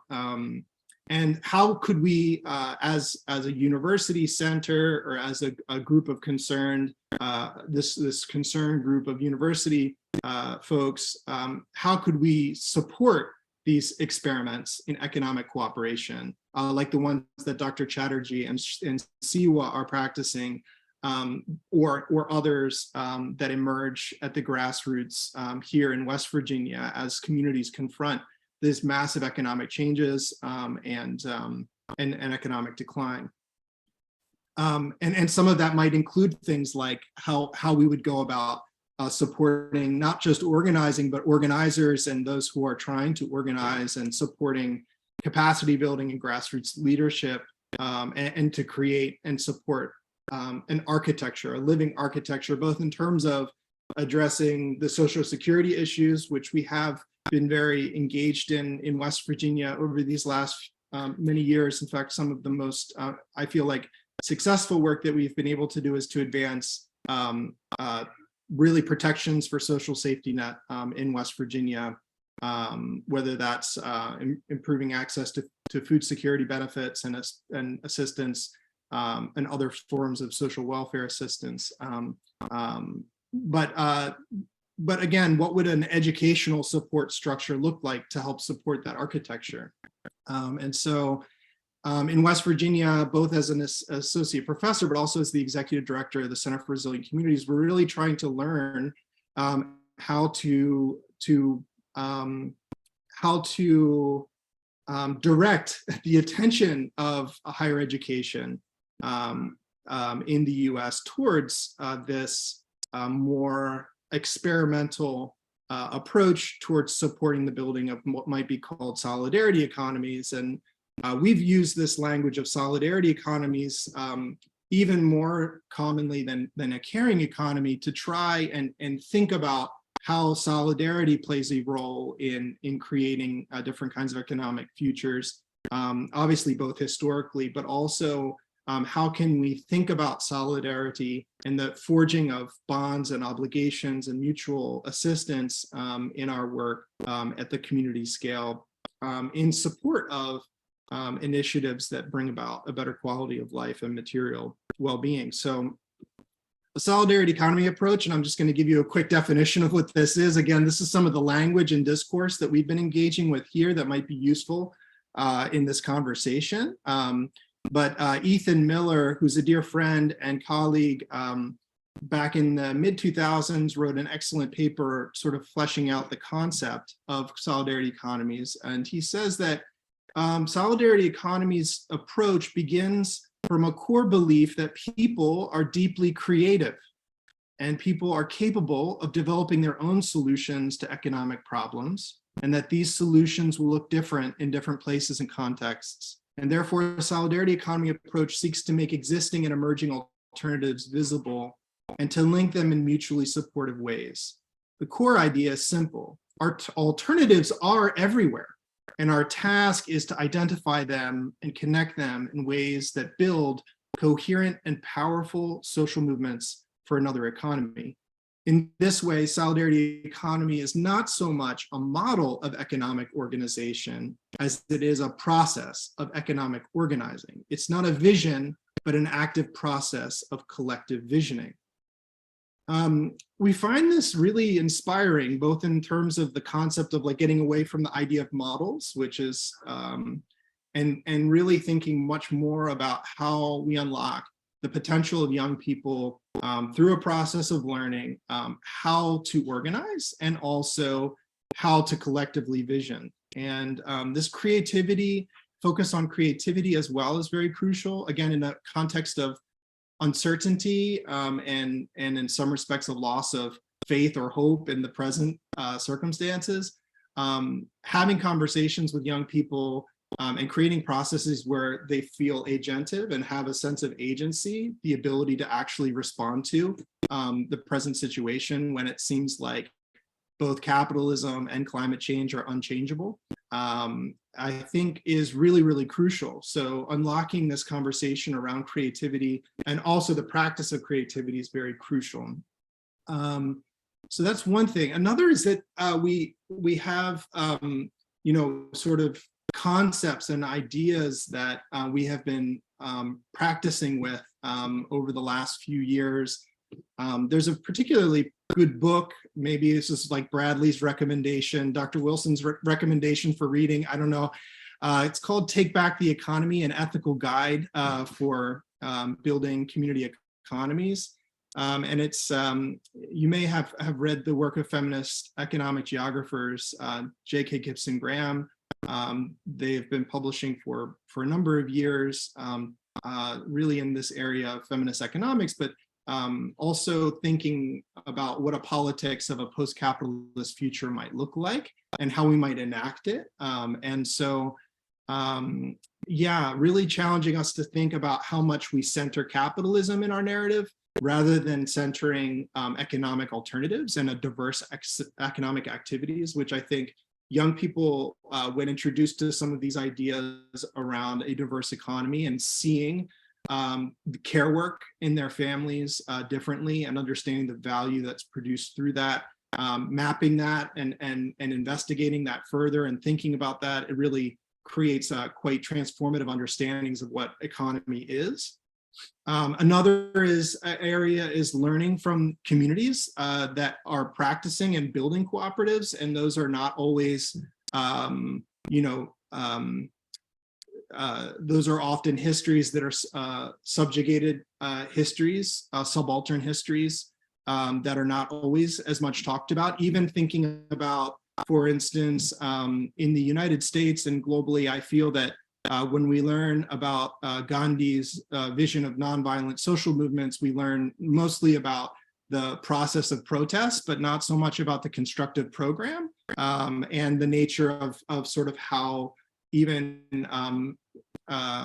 yeah, thinking more about building constructive futures and not only thinking about protest, but also thinking about what yeah, again, what parallels that. So scholars like Caroline Shanaz Hussein or Monica White or Jessica Gordon-Nemhart, who have told histories of Black communities in the United States, African-American communities in the United States, that have really been at the core of cooperative organizing in the US, but are often stories that are not told, and young people do not learn those stories and learn those histories. Even Martin Luther King Jr.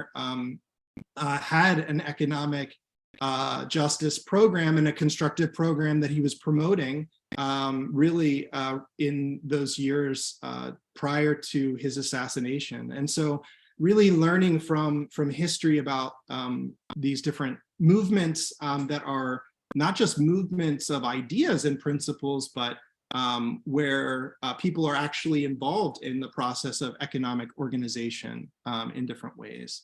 And then I think the last thing, and I'll end on this in terms of thinking about how we reorient and maybe reorient our existing education systems, and particularly our higher education systems, to be more responsive to this concept of creating this architecture of support for solidarity economies or a more caring economy. I think that it's important to provide the mechanisms and the means by which young people can participate in action research. And again, thinking about, you know, obviously there's a special history, you know, of action research in India that's important, but young people learning to collectively work together to read the realities of their communities, to be supported in that work, to recognize the value of their insights and the insights of their communities as they try to sort through this economic uncertainty in their lives. Really inviting them not to just learn about the world, but really to engage in their own investigation collectively together.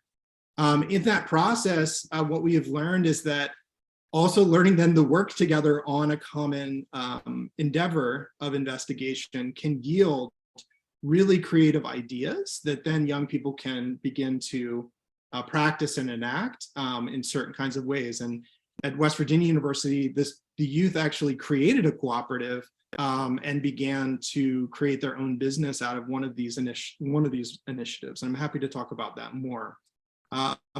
Another thing to consider is the value of appreciating a people in a region and inviting young people to really think about the place where they live and the people that are there, and to appreciate that. That's a really big challenge to dominant economic thought, which, you know, sort of renders everywhere the same and sort of calculative at some level.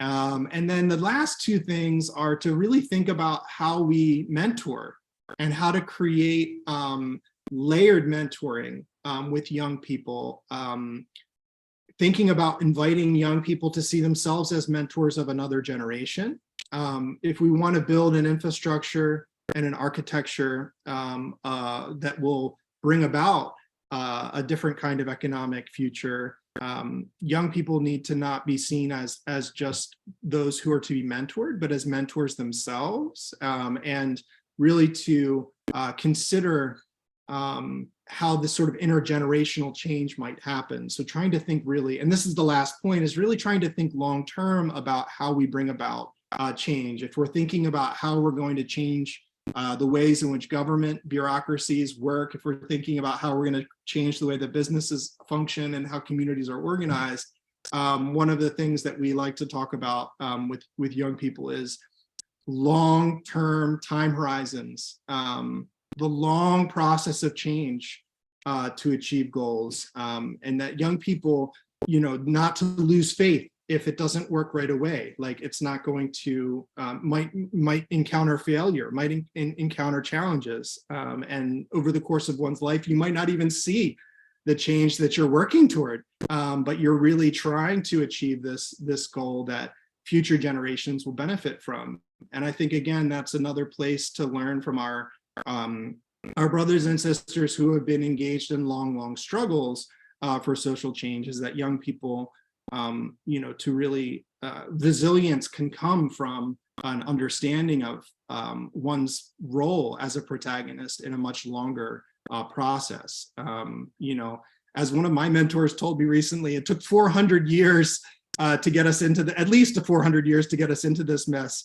It may take us that long to get out of it. And so, but how does one motivate, when, the ways in which economic thought currently operates is on a quarterly report, and decisions are being made in that way. So I think, sort of, again, trying to turn the tide on that kind of thinking, which is very prevalent in our society.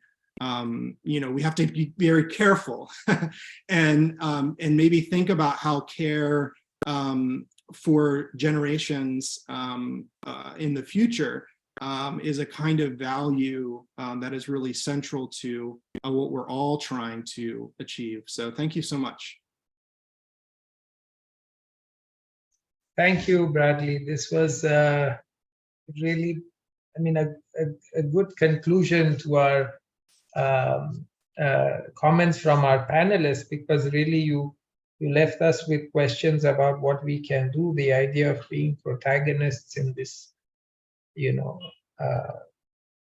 this long-term process, and some of the common struggles that people all over the world, in a sense, are engaging in trying to bring back or build more just, more equitable systems and structures in our world. So we have a few questions that have come in. Sudeshana has a question for Shrayana. Is welfare design in our country wrong, or the design of consistent underfunding and under-resourcing needs to change? There's another question: shouldn't we have one common language of love? What about transforming men? Yeah, I saw those questions.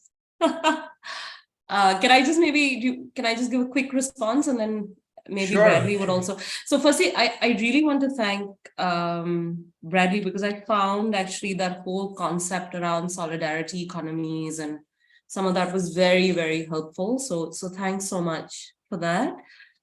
A couple of things. When we say redesign, funding is part of the language of redesign. The fact is, right now, a country like China spends about 8% of its GDP on social protection. We are stuck in sort of 2.5, 2.8% and have been for a very long period of time. I'm talking about India right now. And I think part of the redesign question is, yes, increase allocations, but I would argue part of the question also is And we have reports, people can look these up. There's a report called Schemes to Systems, which colleagues of mine, along with me and several others from JPAL and various other places, co-authored on sort of the future of social protection in India. And one of the things we basically find is that we just have too many schemes which have too few. I mean, the depth of the benefit is very shallow. And if you look at the architecture of the current social protection system, about 6 schemes, which are national schemes, consume, if I'm just looking at cash transfers and in-kind transfers, 6 schemes consume 80% of the financing and have nearly 85% of the beneficiaries. So the question really remains, of the remaining 300 odd schemes, and these are just national schemes. If I go to a state like Kerala, and we have projects in state like West Bengal, you have state schemes and panchayat level schemes as well.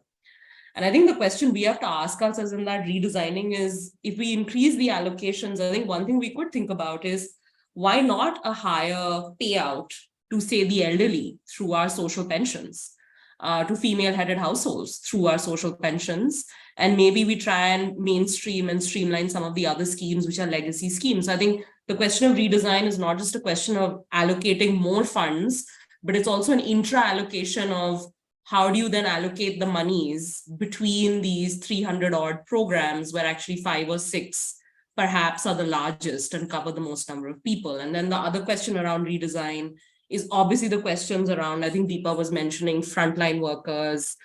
Who is the face of the state? Are we paying them well enough? Are we treating them well enough as well?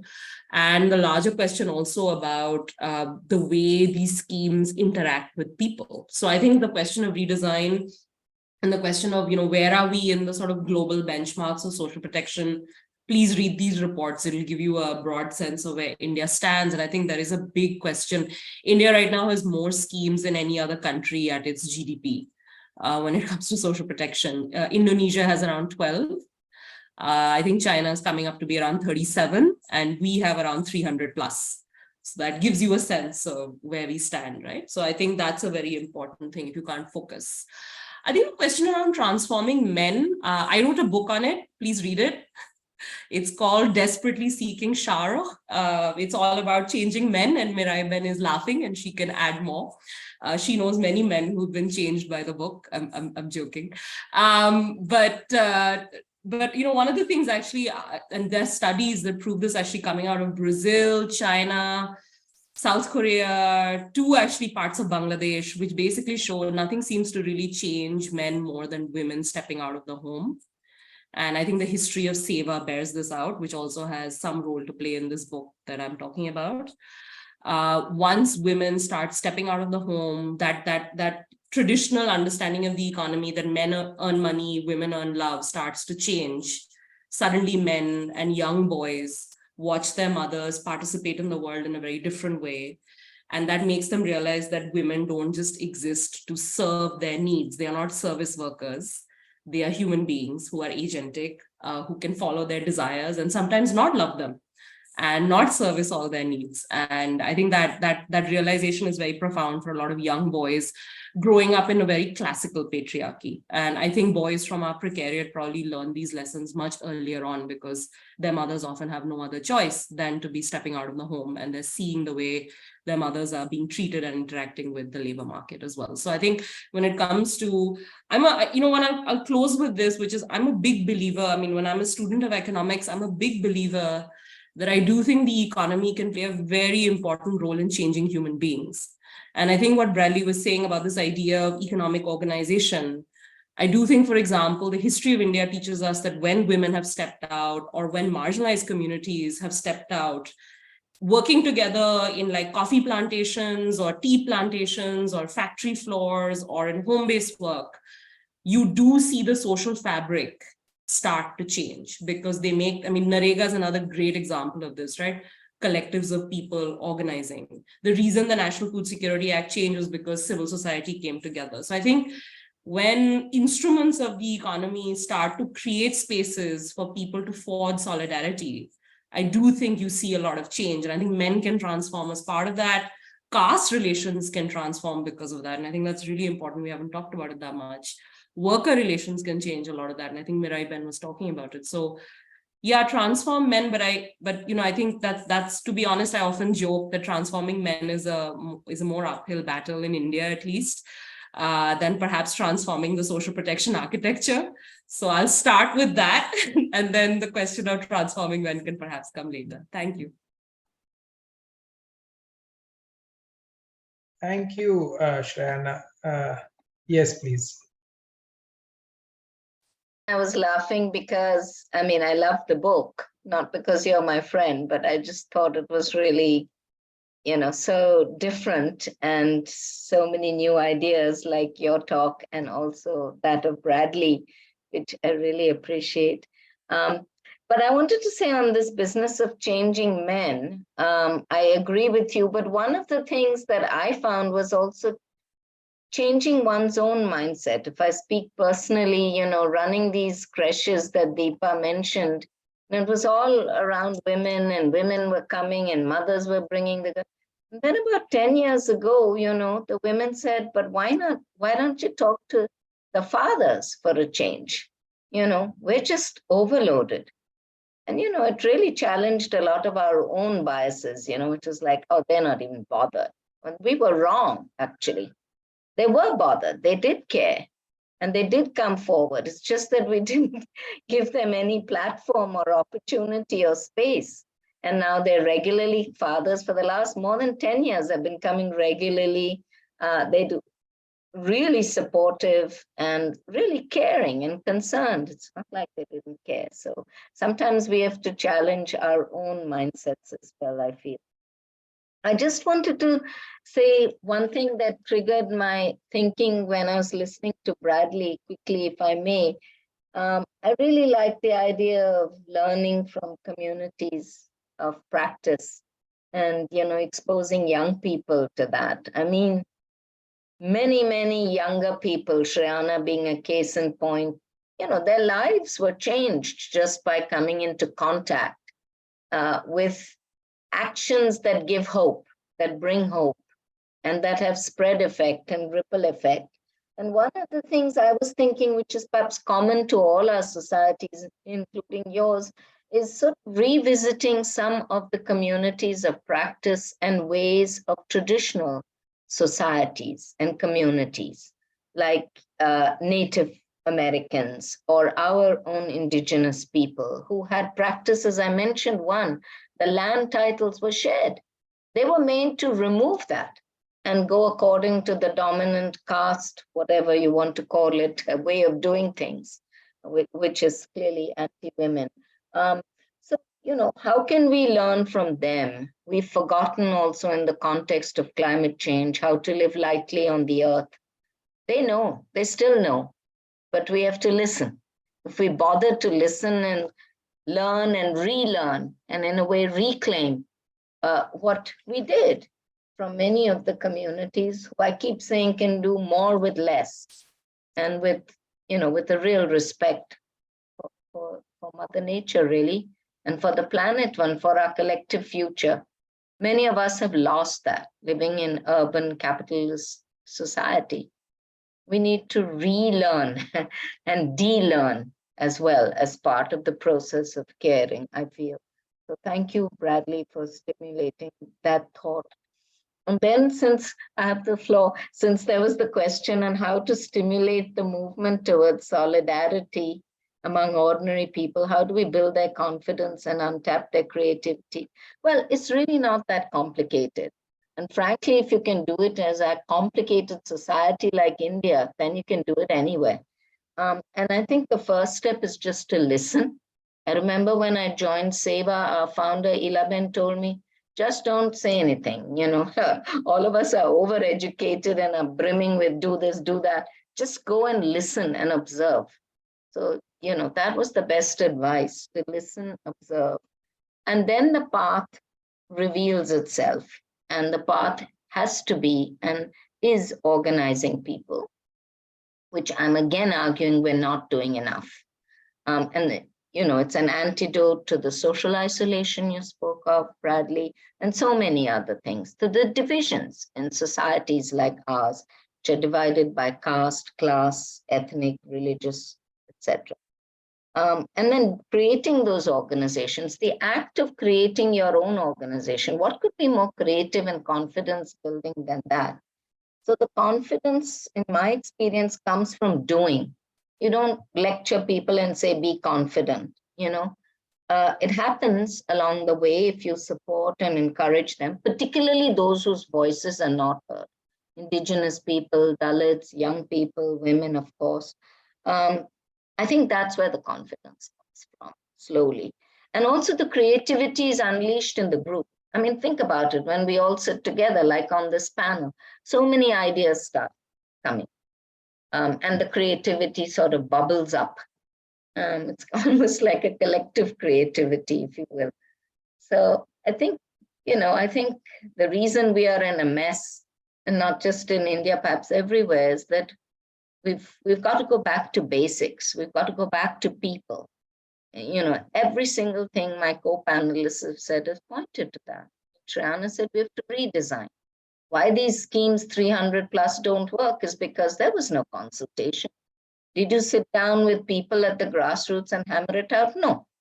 So you can put as much money as you want, but there's such a struggle to get those basics. Of course, money is needed. I'm not denying. Much more money, much more money.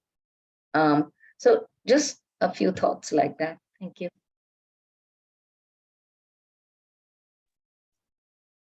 I don't know, Bradley, would you like to respond to any of these questions?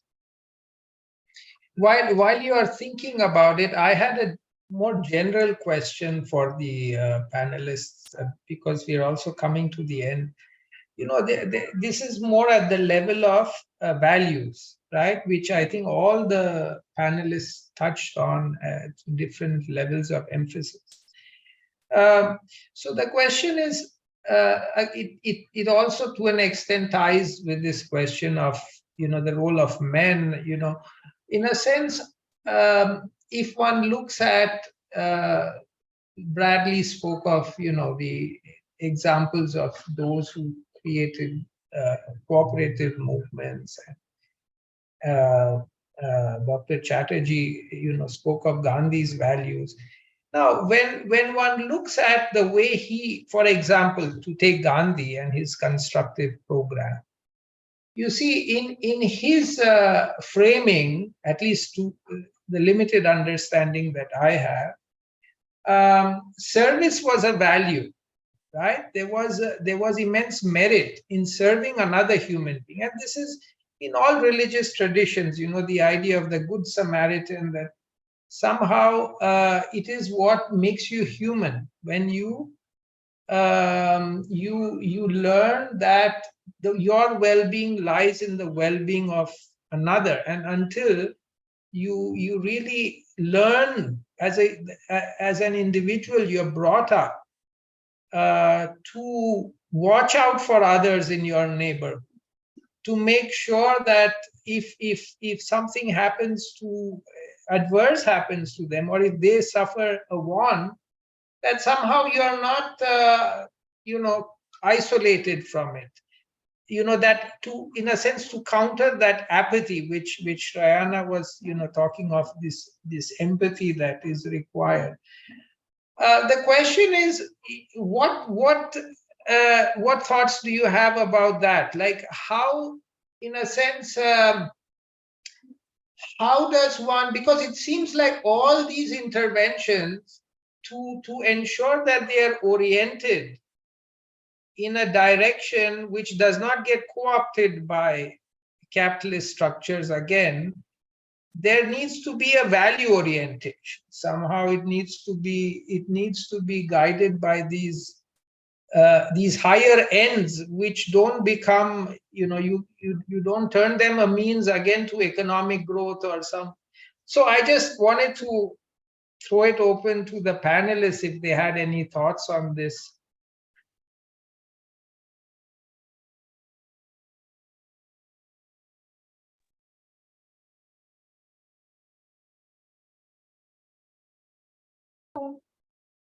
Just one, I don't know if it's an end of a meeting, 2-minute conversation, but just to put it in sort of one line, for me, the values would be, when we are talking about what we are discussing broadly again,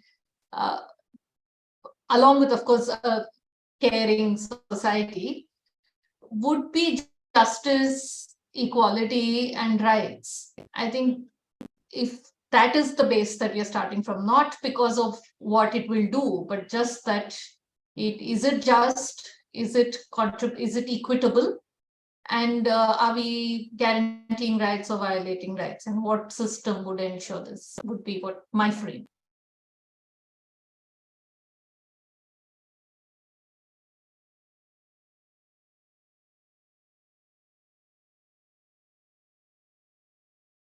And the movement of informal workers is that values are critical. What Dipa just mentioned, but also what I've been speaking of, democratic functioning, voice, representation, inclusion. And in our context, and maybe in the US context as well, and increasingly so, equal respect for all faiths. I think that's really important. And castes, often, just by our actions, for example, when we go into a neighborhood to organize workers, the first thing we do is go where the Dalit bastis are, where those who are always normally excluded. And just by your actions speak louder than words. You go there and it all becomes clear. And there have been many cases where we've set up a creche in a rural area and the other upper castes say that we won't have our children coming, or we won't have our children being fed by these women who are from such and such a caste or Dalit community. And we say, okay, that's fine, that's your choice. That's fine, but it will be put here and these children will come and these women will do this. And slowly, the barriers, what Shrayana mentioned, begin to melt. It takes time to be patient. And maybe they do and maybe they don't sometimes. But we found that inevitably, if you're providing something useful to a community, they do come around. But you have to stick to your values. This is the value, The value is that all people are created equal. And these are completely wrong categorizations through no fault of anybody's. And they're not God-given. So, that becomes very clear from the beginning. So I think actions and also constantly bringing up values in training, in capacity building, a couple of things. It sounds sometimes repetitious, but this is what we're here for. And these are the guiding principles, and we stick by these principles. If you want to stick by these principles, you're welcome. If you're not, if they don't resonate with you, well, that's your choice. So I think we have to be very clear and firm about sticking to basic values and principles. Otherwise, our movements get subverted. And I'm just reading Naomi Klein's book, Doppelganger, and it's fascinating to see what happens in the US, how movements and things get subverted if we, the people leading them, the voices of them, they somehow lose their way and their values.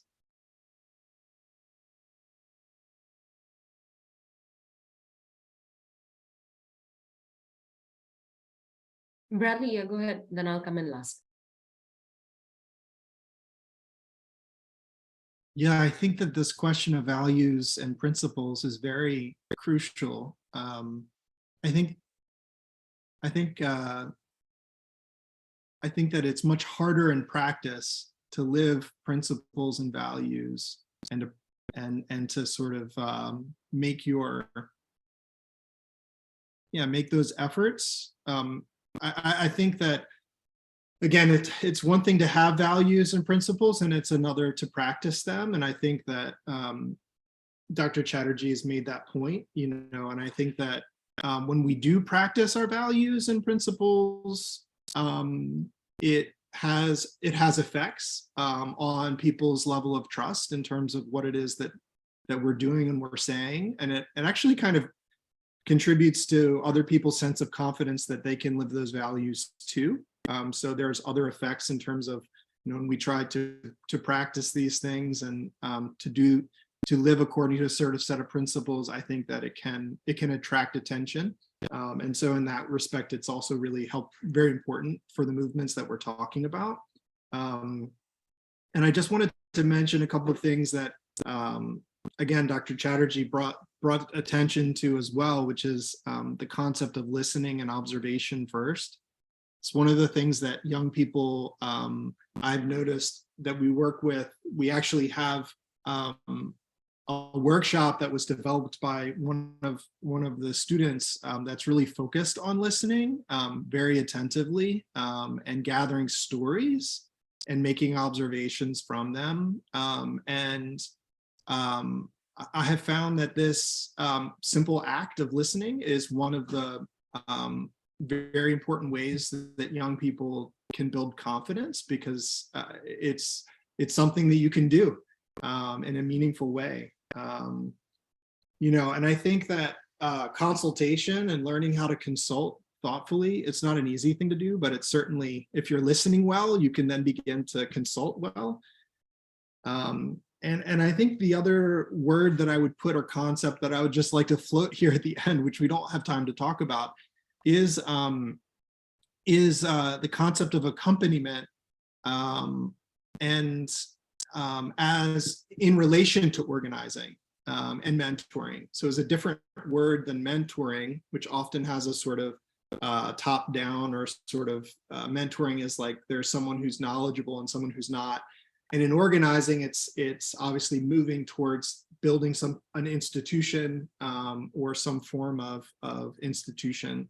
But accompaniment sort of in between those two, where listening and attentiveness and a willingness to go in solidarity with someone down a particular road, I think having someone with you can build confidence. And I think that's something that's out of practice a little bit in our society, is again a kind of a willingness to go on a journey with someone down a particular path. And I think, as mentioned by Dr. Chatterjee, so much can be learned from that. So much can be learned from just being a part of a movement or being part of an organization, even for a short period of time. But giving your time to someone else, I think, is a really powerful expression of caring for someone. Quickly, I do want to sort of come back to this question of values. And I think one of the things you said, Dr. Arash, is in the idea of being a human being in service to others. Just that's a value in itself, right? As opposed to sort of thinking about it as a commercial construct.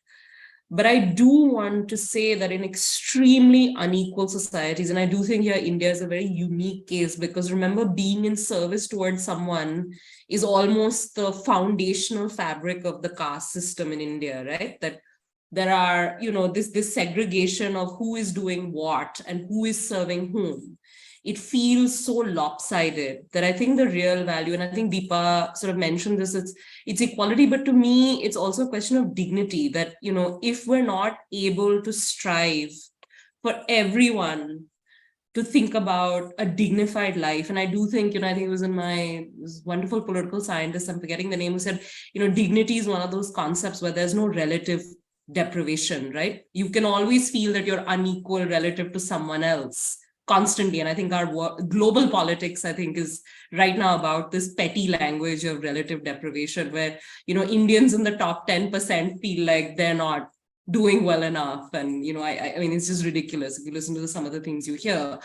But I think dignity is one of those sort of values that I think all of us can, sort of think about or imagine what a dignified body and a dignified life should be.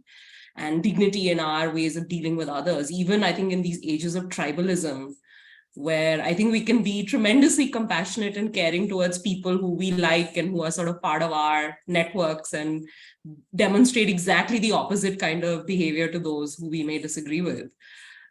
So I think, to me, dignity is actually, I think, a concept. And one thing I'll just park here, and I hope I'd encourage you maybe for one of your next sessions to think a little bit about dignity and care in the rule of law, because I do think actually one very critical part of this idea of dignity is not perhaps the economy, but is the rule of law, because you see how based on your privilege in a particular position, the rule of law just works very differently for different people.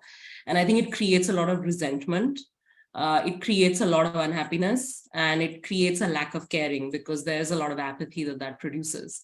And I think that might be one place and a value for us to strive for. Thanks.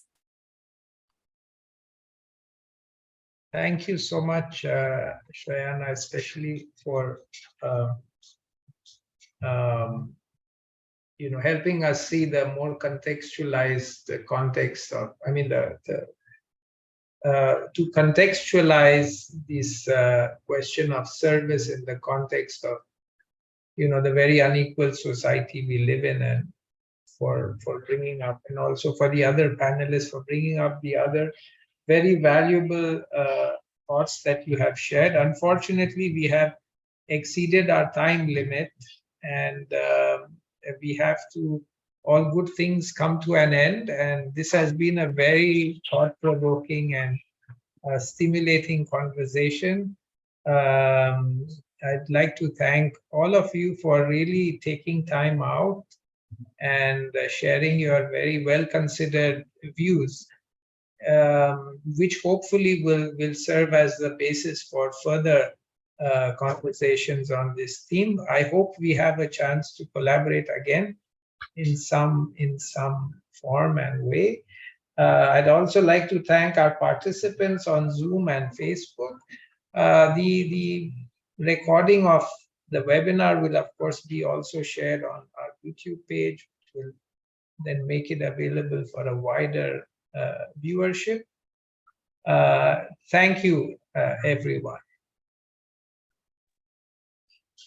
Thank you. you.